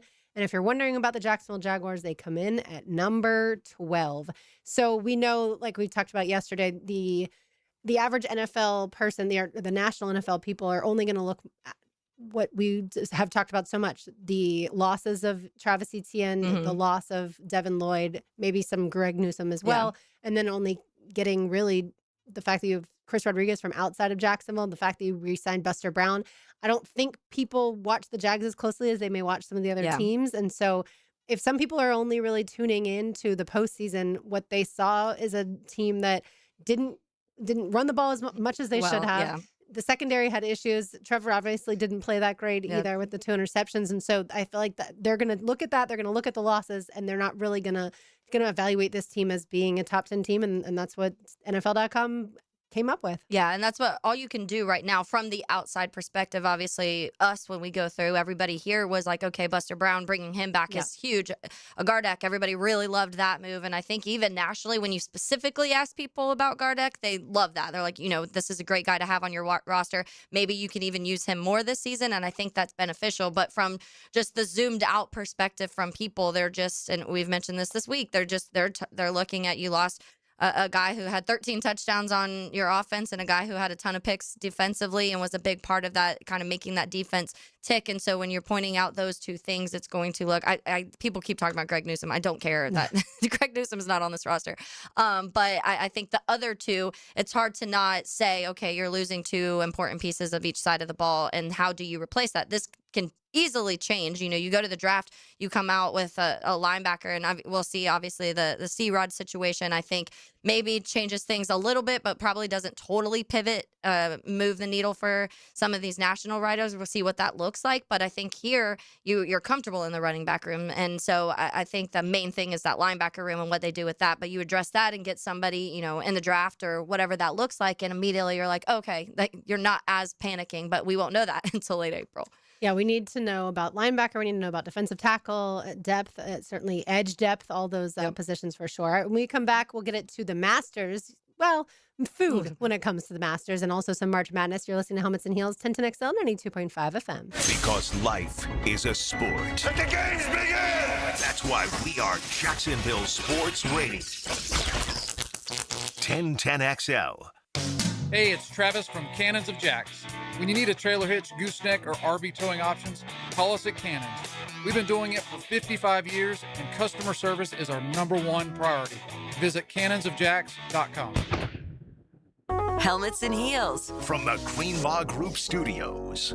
Jimerson Burr is a full-service, Florida-based commercial law firm that has experience and capabilities to handle any legal issue a business is confronted with. Learn more about what they can do for you at jimersonfirm.com. When someone excels in and out of the classroom, we should celebrate it. That's why 1010XL brings you the Southeast Orthopedic Specialists Scholar Athlete of the Week. Wednesdays on The Frangie Show, tuned up by the Plumbers and Pipe Fitters Local Union 234. Spring break means road trip, beach days, and time on the road. Before you pack the car and head out, make sure your vehicle is ready with a visit to Big Chief Tire. From tire checks to brake service and routine maintenance, their expert technicians will ensure your car is road trip ready. With 6 convenient Jacksonville locations, trusted service is always nearby. Visit WeKeepJacksRollin.com or call 904-932-0950 to schedule your appointment today. Big Chief Tire keeps Jacks rolling. Want a one-stop shop when it comes to commercial or residential construction? Then pick Preferred Builders. They should be high on your list. Over 70 years of construction experience combined with exceptional product and service warranties. They've got a team ready to tackle any size project. In fact, they've built their business in Duval by offering superior work at reasonable prices, and reputation over time means something. Honest and knowledgeable, reliable and responsive. Be sure and put Preferred Builders into your game plan for your next construction project. That's Preferred Builders.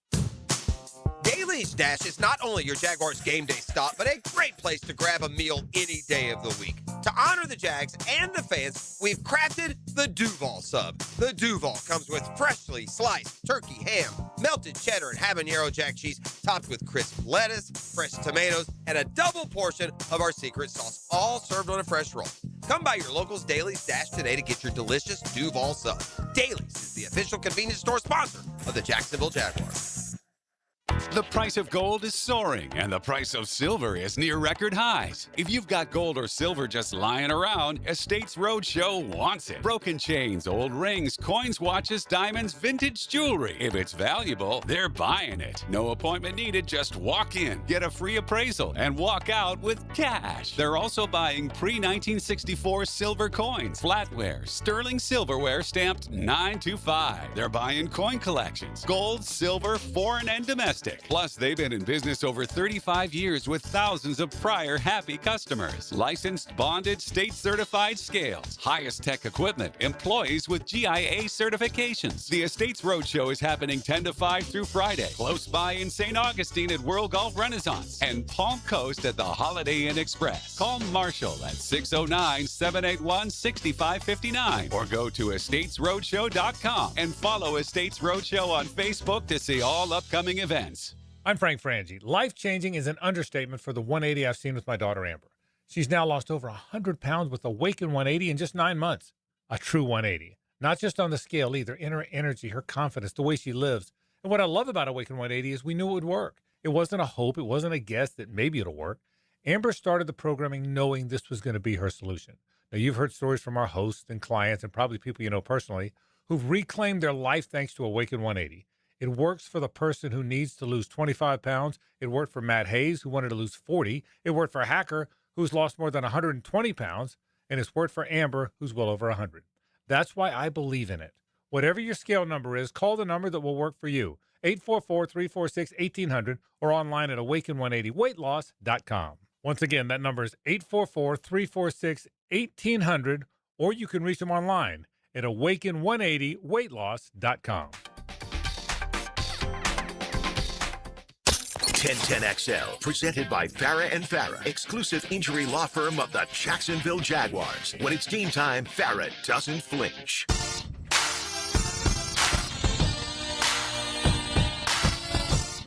Taylor Dahl, RJ Saunders, I'm Lauren Brooks with you. Tom McManus has the week off. He'll be back with us next week, fresh from the Caribbean. Speaking of seafood you might get in the Caribbean, we've got Rory McIlroy's Masters Club menu, his dinner menu, for next month's event. And I wanted to just run through it in case anybody's starving. I apologize in advance because it does sound delectable. So he's got 4 appetizers. We're going to start with the peach and ricotta flatbread. That comes with balsamic, hot honey, and basil. Then he's got the rock shrimp tempura. So rock shrimp is like a specific type of shrimp. It's delicious with a creamy, spicy sauce. Bacon wrapped dates. That's goat cheese and almonds. And then grilled elk sliders with caramelized onion, jam roasted garlic aioli in addition to that. Of those 4, if you only got to choose one, which one are you going with? Let's see. So I don't like shrimp, so I would not go shrimp. You love bacon. I've never had elk. Okay. I feel like I would like that. I might go that because it's a little bit different. I haven't tried it, but because I don't know. I like dates, but I don't love dates. Peach and ricotta flatbread. I love ricotta, but I don't know how I feel about peach and ricotta. But you would like the hot honey drizzle. Yeah, I would. I love hot honey. But I think I'm going to go the grilled elk sliders. That sounds pretty good. You're going with those. I'm definitely going with the rock shrimp tempura. And then, although that is fried rock shrimp, and I prefer... Rock shrimp is fried shrimp. Rock shrimp is tempura is but yeah, the tempura part's part. fried, yeah. I don't love fried shrimp. I mean, they're delicious, but I prefer to have them either like boiled or, a different way like that, blackened. All right, so then the first course, yellowfin tuna carpaccio. Wow, that sounds amazing. Foie gras, toasted baguette, and chives. Then the main course, your choice of Wagyu filet mignon or seared salmon. The only problem there is I want both. Yeah. Can I have both, please? Both of those. And then that comes with some sauteed Brussels sprouts, glazed carrots with brown butter, and crispy Vidalia onion rings. And then finally, your dessert is sticky toffee pudding. So it does sound very like fancy. Yeah, very fancy, but also delicious. Yeah, I don't know if this menu's for me personally. Filet is probably like my least favorite cut of steak. I'm not the biggest salmon fan. I don't like Brussels sprouts, so this menu is not personally for me. And I'm not even like a super picky eater. I'll eat most things. Like if this was you go somewhere and it was served, I wouldn't be like, oh, I'm not eating. But it wouldn't be what I would have constructed and for I'm my the menu. opposite of you as far as I love filet because I love the leaner cuts of meat, not the fatty ones. And Wagyu is just so incredibly delicious. Yeah, I like the fattier the meat. Like I like the really fatty ribeyes, and that's how. So ribeyes are my favorite cut of steak in general, but I'll like specifically say like give me your fattiest ribeye you have. So very different. Like filet for me just doesn't have a lot of flavor, but it is nice to just be able to cut with the fork when you go to places that have like the good fillets. Yeah. If you go to a really nice steakhouse, you're like, wow, this is the most tender piece of meat I've ever had. But it's just not technically what I prefer. If there's a ribeye on this menu, I'd be down for it. Well, I'm sure we can talk to the chefs in the back at Masters and figure things out. All right, so there is Rory's menu. Just wanted to review. I think it's fun because he, of course, won the Players last year, then won the Masters. Not so much this year. All right, you've got some March Madness data for us. I do.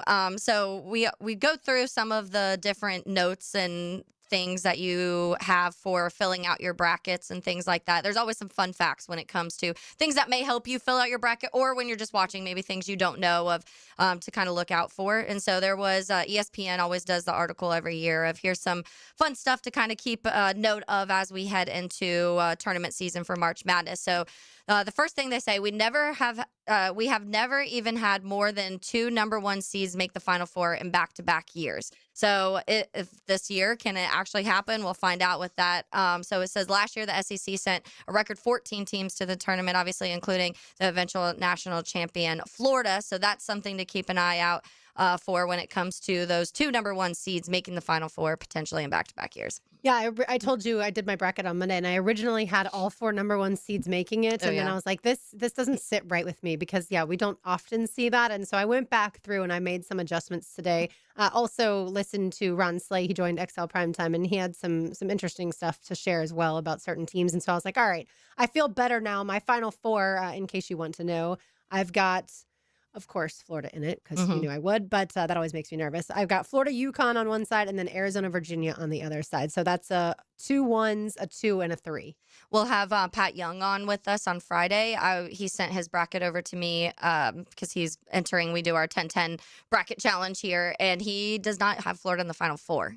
Okay. So I'll be understand interested in talking to him on Friday about that. People have a bad taste in their mouth based off of obviously the loss to Vanderbilt, and the win over Kentucky still was sloppy. So I get that. And it's just very rare that you're going to have a non, I would say, blue blood. Maybe Florida's a new blood in basketball, but a non traditional blue blood make it to the Final Four 2 years in a row. So I understand that, but I will yell at him on Friday as well. But he also could be, some people don't like picking their team. Yeah, you would rather be surprised and your bracket get busted than feel like you're jinxing yourself. Yeah. Coming up, we're talking about the SEC last year with those 14 teams. So that in Florida winning, that was only the second time in the past 11 tournaments that the champion came from the conference with the most bids. So this year, the SEC once again leads the way with 10 teams. We mentioned that earlier in the show in the field of 68. That trend below doesn't bode well for some of the representatives in the SEC. Like I said, only 2 of the last 11 came from the most bidded conference. So that's an interesting one. Which is surprising the SEC leads the way again this year. Yeah. Like, come on, other conferences, step up to the plate because this is a down year, honestly, for SEC men's basketball. Yeah.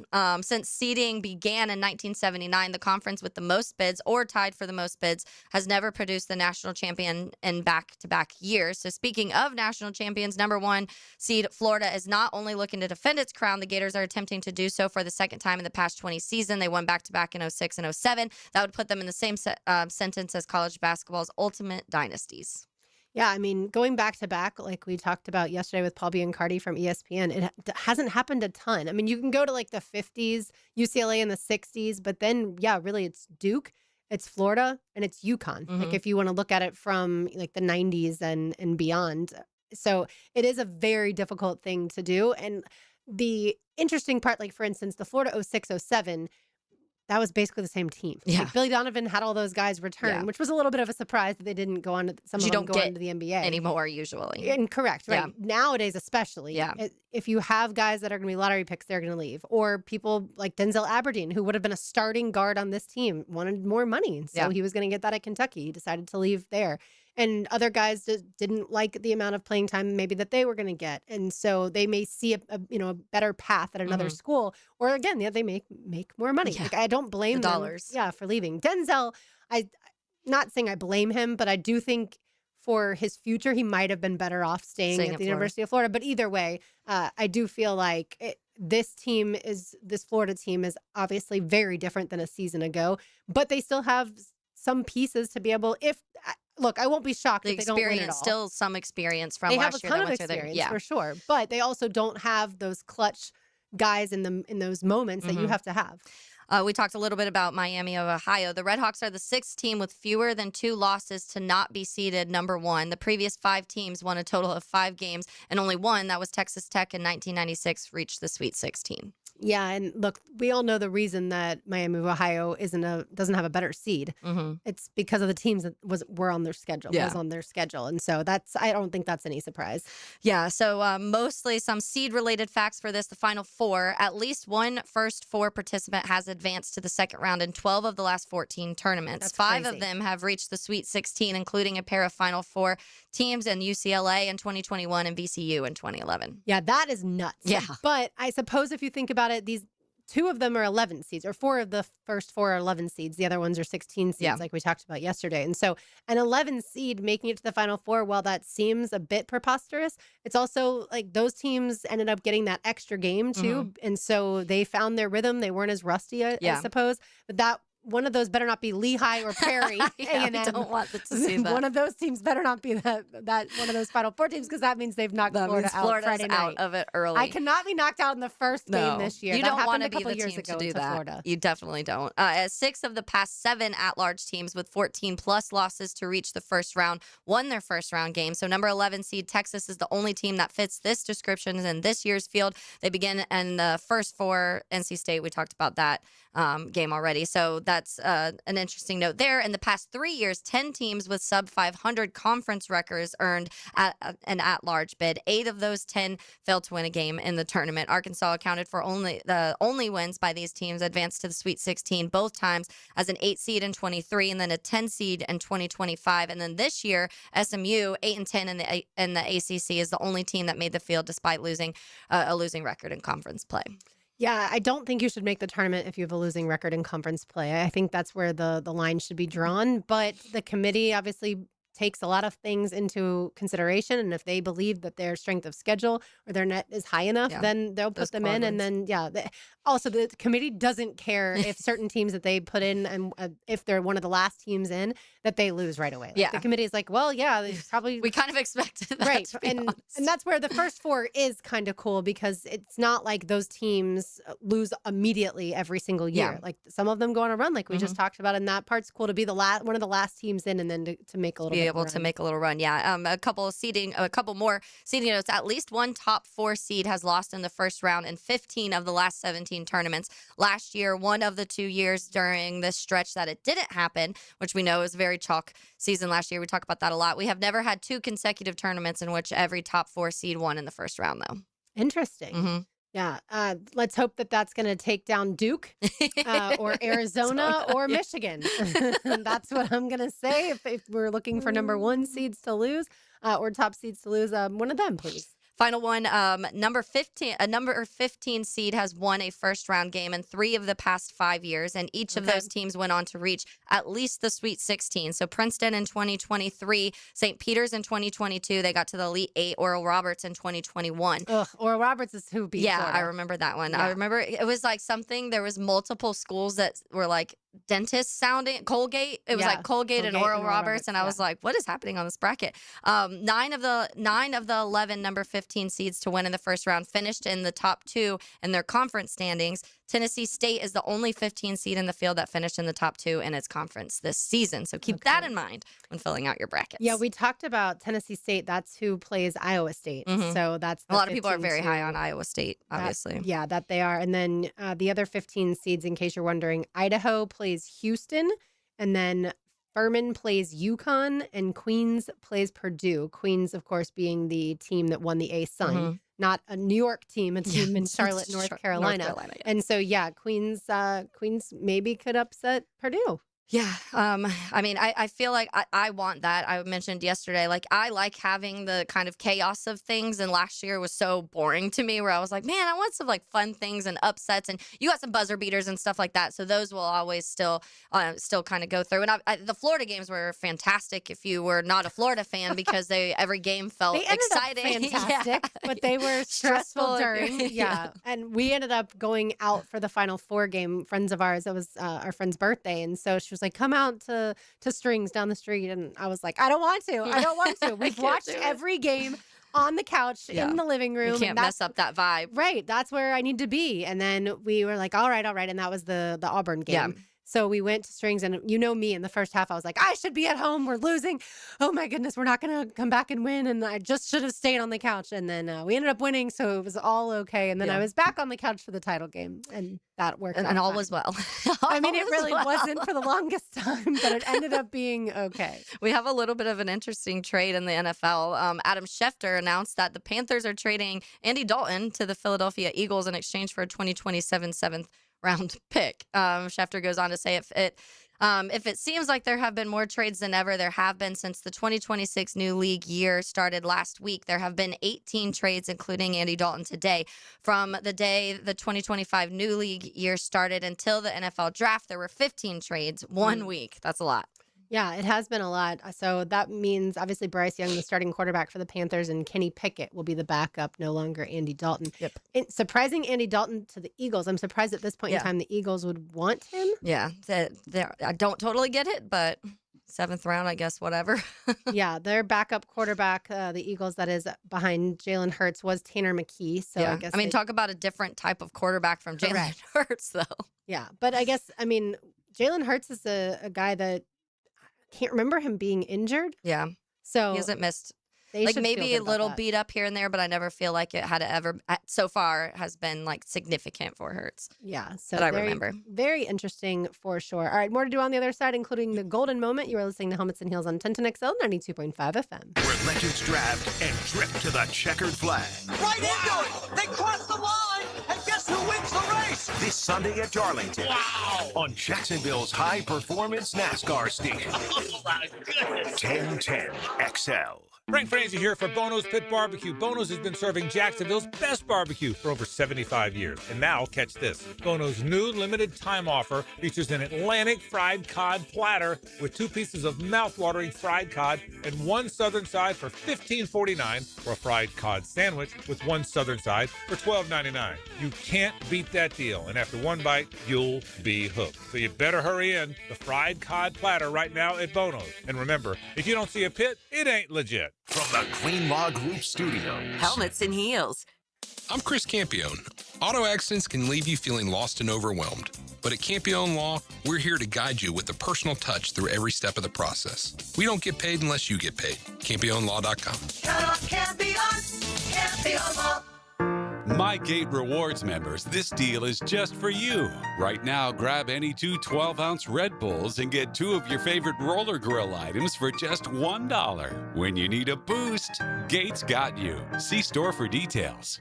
We're certainly facing interesting economic times. For me, it's comforting to know my money's in good hands with ITP Partners. Jacksonville guys taking care of my Jacksonville money. Experience? Yeah, that's Chris Bryan, Jeff Hartman, Reagan Wright, Dan Abel, Scott Regner, Janice Cobb, and Reed Wingate. They have the expertise and knowledge to take care of your money. For more info, go to itppartners.com. ITP Partners, they're my financial partners for life.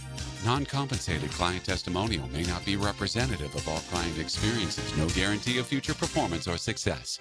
What if every day felt like a private resort in your backyard? Premier Outdoor Inc., Jacksonville's #1 pool builder in the 2025 Best of Bold City Awards, creates entire outdoor living spaces, not just pools, custom pools, heated spas, summer kitchens, cabanas, fireplaces, screen enclosures, and more. Veteran and first responder owned, turn your backyard into an unforgettable retreat. See what you could build at PremierOutdoorInc.net. Premier Outdoor Inc., a visionary of hardscapes and aquatics. Hoops action is here. Watch the madness with 1010XL and enjoy madness specials all day long.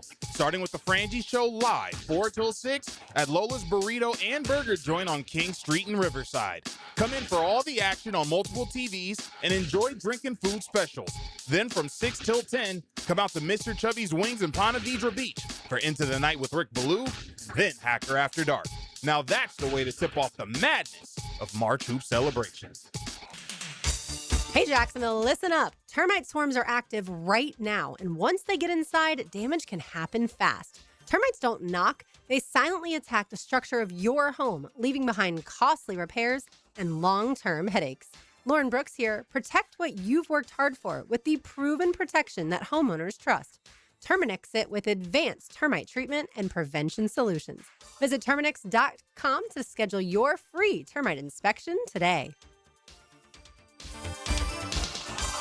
Bueller. Stay cooler with Bueller. Hey, pal. Stand back, Jason. I'm gonna Sneeze? Yeah, I saw that coming. It's all this spring pollen, Jason. It's outside and it's inside my house, and I just can't stop. I can't stop. Sneezing? Okay, let me help you with that. How can you help? At Bueller Air and Plumbing, we can improve your indoor air quality with air purifiers, UV lights, and filtration systems. Every new system we install includes high-efficiency 4-inch filters that work better and last longer, even if you forget to change them. Wow, that's amazing. It's amazing. Life can get pretty dusty sometimes. If you spend all day, you could miss it. Stay cooler with Bueller. Visit BuellerAir.com. 1010XL, presented by Farah and Farah, exclusive injury law firm of the Jacksonville Jaguars. Focus, fueled, fearless, Farah. Now, the Monahan's golden moment. Monahan Jewelers in Atlantic Beach, your local family jewelers. As we continue on chatting some March Madness and some notes to help some of you fill out your brackets or just, draw some interest into watching some of these games and who you should be cheering for or not cheering for if you don't have a team in the tournament like myself. The KenPom, obviously, we talk about those every year. And so the top 25 in KenPom offensive and defensive efficiency. There's a ton of teams that whether it's they have, top 25 in offensive or defensive, but there's a small group, only 8 teams that are in the top 25 in both of the KenPom offensive and defensive efficiency. And these are those teams: Arizona, Florida, Louisville, Duke, Iowa State, Michigan State, and Houston. Okay. Well, I mean, those are obviously some of the best top seeded teams in the NCAA tournament. You have to wonder of those teams who has the most experience, right, in the tournament, who is battling with injuries. Yep. I saw today, a Louisville player is not going to be able to play not just this week, but if they advance. He has a back injury. I forget his name at this point in time. But yeah, so you have to wonder about stuff like that. Duke's dealt with some injuries. And so when you put all that together, you do think, or I do think it would be smart to have those teams pretty much advancing in your bracket, those 8. Yeah, and they, like I said, the separate when it comes to Alabama's one of the ones that have on the KenPom top 25 of offensive, but they do not have that defensive side of the thing. It'll be interesting to see the player. Have we heard any updates on if he's going to the one that got arrested? So Aiden Holloway, I guess right now it's going before the student body and they're going to vote, but I just don't understand how this close to the tournament you'd be able to play after being arrested with a little over 2 pounds of marijuana in your vehicle. But we've seen stranger things happen, whether it's college basketball, the NFL, college football, as far as guys getting in trouble and still being able to play. So, well, and Alabama's done some funky things this year. That is correct with Charles Bediako, who was, again, he wasn't drafted in the NBA, but he declared for the NBA draft back in 2023. But then, still played in several games this season. So, from what I'm understanding, Aiden Holloway awaits a court date for his arrest for first-degree possession of marijuana and failure to affix a tax stamp. According to the court documents, he filed a motion requesting a preliminary hearing in the Tuscaloosa District Court yesterday. So I don't know exactly what's happened since then. Well, we'll see how that goes. I do feel like that's one I don't follow along as well as other people, but everybody that we've talked to, and when it comes to this, that is a big piece of their offense. So it's definitely, you don't want that to happen. And when you talk about they have a top 25, offensive efficiency, that I'm sure factors in if he's not playing, that is going to skew that a bit for them. Yeah, Nate Oates said that Holloway is suspended as an investigation by the University Office of Student Conduct is pending, and they're planning on playing without him when they take on Hofstra. But that's, of course, for the here and now. Yeah. If things go their way and they are able to beat Hofstra, would you expect him to play after that? I mean, again, Nate Oates is not afraid to bend the rules. And so that next game, if Alabama beats Hofstra and if Texas Tech beats Akron, then you would have Alabama, Texas Tech in the round of 32. So that's a tough game. That's a 4 or 5 there for Alabama. Yeah, we shall see. Look, if it's up to me, and this would be if it was a Florida player too. Yeah. That's illegal, and therefore the punishment is you're not going to be able to play in the NCAA tournament. And in front of the student body, is the student body like the student body's going to be like, hell yeah, he can play. You know how much marijuana's in our dorms? Like at this point in time, they're like, give me some of that 2 pounds that you had. By the way, I was telling you that I was overlooking an article, reviewing an article that had the best mascots in all of the NCAA tournament for this year for the 2026 season. And in case you're wondering, Albert and Alberta came in at number 1 for the University of Florida Fighting Gators. So, yeah, I love that. Albert's from, I think the 70s, and Alberta joined the fold in the 1984. I want to say Albert was introduced in 1970. Who's and the Alberta top? in 84. That is the top. Oh, he's one. They are Albert and Alberta are number okay. 1 Gotcha, of gotcha. all the mascots in this Wow. year's NCAA tournament. Good for them. Miami, by the way, Sebastian the Ibis come in at Mhm. number 3 behind Zippy, the Akron mascot. You can go through. I'm not going to go through all 68 teams. You can go through. Georgia comes in, by the way, at number 5 with Uga. Yeah. And A&M number 6 with Reville. So they love their dogs. Yeah. And Smokey from Tennessee number 8. I also love basically dogs. all the dogs. Exactly. All right, more to do on the other side, including the pest of the day. One segment to go. It's Helmets and Heels on 1010XL 92.5 FM. Helmets and Heels. From the Green Law Group Studios. Streaming live from the XL Digital Studios. Polished by Harbor Dental Care, the locally owned smile restoration experts. Been in a car crash? I'm local attorney Rick Alexander, and I've made it our mission at the Alexander Law Practice to listen to you so I can fight for the best possible result for you. I've been practicing over 30 years, and our team focuses on guiding you through the entire process. And because fees and reimbursement costs come out at the end of the case, I will never ask you to come out of pocket. For a free review, call 904-400-6600 or log on to alexanderlawpractice.com, Jacksonville. Spring cleaning is certainly good, but there's something even better. Spring cleaning and organizing. Lauren Brooks here, and I love our organized closets from Closets by Design. They create custom storage systems designed around how you actually live. From closets and garages to entertainment centers, laundry rooms, storage for every space and budget. Make an appointment today to tour their showroom on Phillips Highway and get 40% off plus an extra 15% off, free installation, and 18-month special financing. Schedule your free consultation at 904-878-9393 or visit them online, closetsbydesign.com.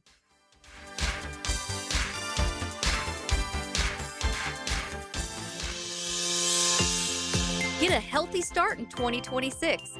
The Florida Department of Health in Duval County is here to help you get healthy and stay healthy all year long. Our dedicated team is committed to providing high-quality care and trusted public health services for our community. Our mission is simple: to protect, promote, and improve the health of you and your family. Learn more about our programs and services by visiting duval.floridahealth.gov.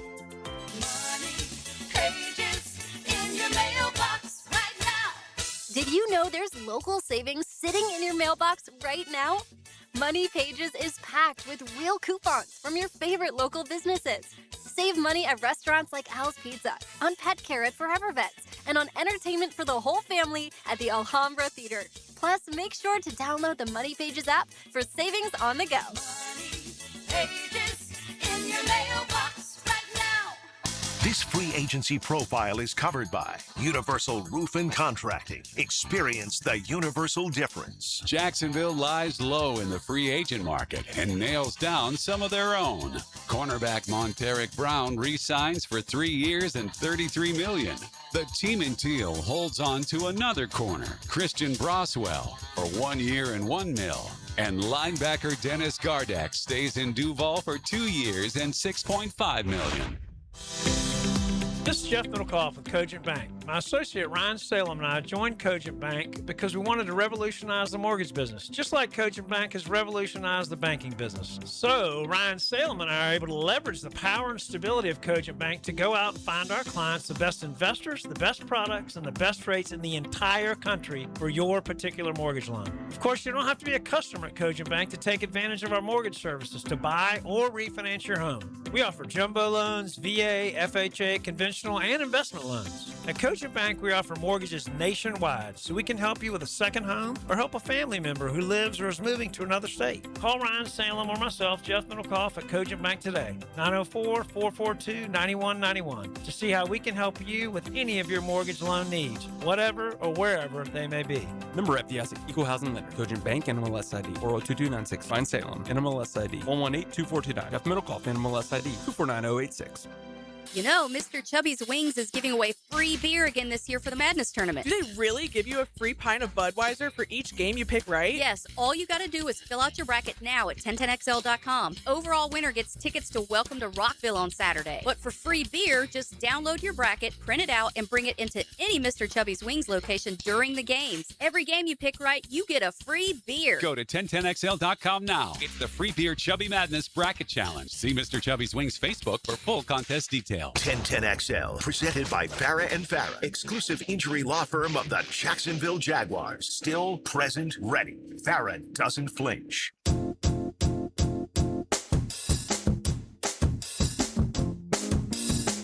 Taylor Dahl, RJ Saunders. I'm Lauren Brooks with you on this Wednesday afternoon. Tom McManus on vacation. He will return on Monday. Time now for the Pests of the Day is always brought to you by our friends at Terminix. You can find them online at Terminix.com. It's TERMINIX.com. They do a fantastic job taking care of any pest issues at our house, as well as Everbank Stadium, ViStar Ballpark, ViStar Veterans Memorial Arena, and all of your favorite event venues around town. I saw them down the street from our house yesterday, as a matter of fact, Taylor taking care of a neighbor's house. So they're listening. And if you have any pest issues, obviously you can contact Terminix and they will Terminix it, especially termite issues this time of year. So to me, the Ravens are the pest. And I don't think I've made them the pest for this Max Crosby thing yet, but if I have, then they get doubled up. Because Max detailed the story yesterday of basically how they were giving him the cold shoulder while he was there. And look, it's not a big deal to the average person to have to fly commercial and then drive to get to somewhere. But I don't think they should make the guy that they traded, in theory, the Ravens traded, of course it didn't end up happening, but traded two first-round picks for Max Crosby. But they had him fly commercial and then drive to Baltimore, I think, from D.C. And then he didn't even meet with Eric DeCosta till like the very end, if at all. And so the Ravens, clearly you wanted Trey Hendrickson. Why did you even enter into these negotiations with the Raiders? Just go sign Trey Hendrickson, give up no draft capital, and you get your pass rusher, and you don't cause this messiness. And now people are you look bad. Teams are gonna, I would think twice before they ever deal with the Ravens again. Yeah, none of it makes sense to me. And when it first came out, I was like, what is the point? And it now, even since then, it kind of feels like they wanted Trey Hendrickson. So why didn't you just go after? It was like playing games. I don't know if they're trying to be like, oh, we're going to get Max. And then Trey's like, well, then no, we'll actually take you. So maybe they think that would lead to him maybe taking a little bit less, or, when it comes to his contract or something like that. I don't know gave him a 3-year deal.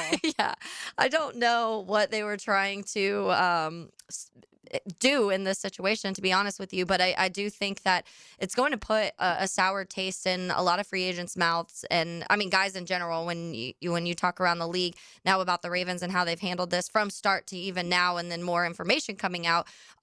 Because I mean Max Crosby's sharing his, and has a podcast. He's very vocal and talks on that. So and he has players on all the time. I'm sure he's gonna have a lot of conversations about this situation and tell a lot of players that probably even more in depth of what he's not putting out there to everybody of how that situation went down. And when we were talking to earlier, when we were talking to Mike Sando, and he was he mentioned the injury. Like, of course you're not going to pass a physical when you just had surgery in January. I'm confused by that too. So none of it makes sense to me. I don't understand what they were doing. But I mean, I guess at the end they ended up getting a pass rusher anyways. We'll see how this ends up panning out for them. And that's what is going to be fascinating. Kind of like how we've watched the careers of Aiden Hutchinson and Trayvon Walker and compared them, because most people thought Aiden should be the top overall pick, and it was Trayvon who was number 1, Aiden number 2. But now we're going to follow, I feel like, in detail between Trey Hendrickson and Max Crosby this year to compare and contrast and see, and the Raiders aren't nearly as good as the Ravens, but still you can have good individual performances, i.e.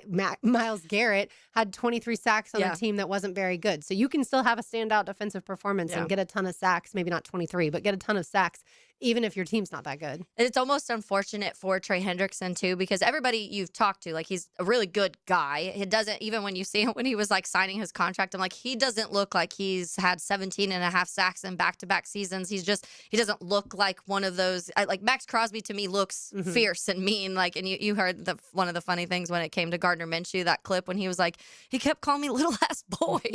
And so you just feel Max is that person. Trey Hendrickson, you don't, but you almost feel bad for him a little bit, because I think this year, because of the way that this all went down, there's going to be people rooting against the Ravens and Trey because of that situation in a sense. They're going to be like, oh, well, I hope Max has more sacks and I hope that this happens. And that because that's just how other fans work in the NFL. Sure. They want reasons to cheer against teams. And that adds this because of the way the Ravens handled this. Yeah, if you feel like, especially if you're a Raiders fan, I mean, you're glad to still have Crosby, but you would have loved to have those 2 first-round picks from the Ravens, right? To be able to build with Fernando Mendoza and everything that they have going on there. Lastly, before we turn it over to the Frangie Show, the Hockey Hall of Fame will not give Jack Hughes the puck from his gold medal winning goal, that golden goal. Why? I mean, they say it's not his to own, it's theirs to own, but I mean, he scored it. Exactly. Give that man his puck. I guess, do you sign something when it comes to the Olympics that if it's their property and not your property? Yeah, that any puck belongs to them. I don't know how that works. Yeah, I'm not sure either, honestly. And maybe it is something along those lines because it's an Olympic sport. I'm like, obviously they give the pucks to the players in the NHL when if they set, certain, if they pass a goal record or whatever the case may be, or it's their first goal, they get those. But maybe the Olympics, because it's you're talking about the country and maybe it's more of that sense, and it's the Olympics may own certain things compared to just like the NHL. The NHL's like, have your puck. We don't care. By the way, how many brackets did you print out for A lot. 10 XLers? I did. I think I ended up printing out like 30 of them because I never know exactly how many people. And some people double dip. There's several people that do 2 of them, and they'll do their like fun bracket and then a more serious bracket. And so it gets a little wild back here. Donna used to do her coin flip bracket. That one was always interesting. So I don't know. Maybe we'll get like Little Hacker to fill out a bracket or something like that. I feel like it'd be fun. Let's say hello to Big Hayes. Now, the 2-minute drill is driven by nobody but Nimnicht. Nimnicht Chevrolet on Cassett Avenue and Nimnicht Buick GMC on Phillips Highway. Hey, Carline, you just turned in your bracket. How do you feel about it? I feel great now, but it won't last long. So I'll enjoy it while it's pristine. D-Murph, by the way, I think won the whole thing one year with the coin. I think she so, did. Yeah. It was amazing. Yeah. That's how little even experts, when you read about it, know. So you may as well just fill it out however you feel like. I do think it's going to be interesting because the NIL thing does seem like it has separated the haves and the have-nots. So do you start seeing fewer upsets? Nothing gives me more pleasure than ripping apart somebody's bracket who didn't pick upsets. Yeah. But now you kind of start to It's a strategy. get it a little bit because, I mean, these 12 seeds and beyond payroll-wise aren't near where a 5 seed's going to be. And not to say we're not going to ever see them. Sure. But it seems like it's going to be less and less. Yeah. But and I definitely think in terms of deep runs, you'll never see George Mason happen again. Yeah. Where like a school like that gets to the Final Four, Right. I don't think there's any chance that's going to happen. I do think if there is a team like that, the entire country, kind of like back when it was Loyola Marymount or Loyola Chicago, whichever one it was, the entire country kind of got behind them.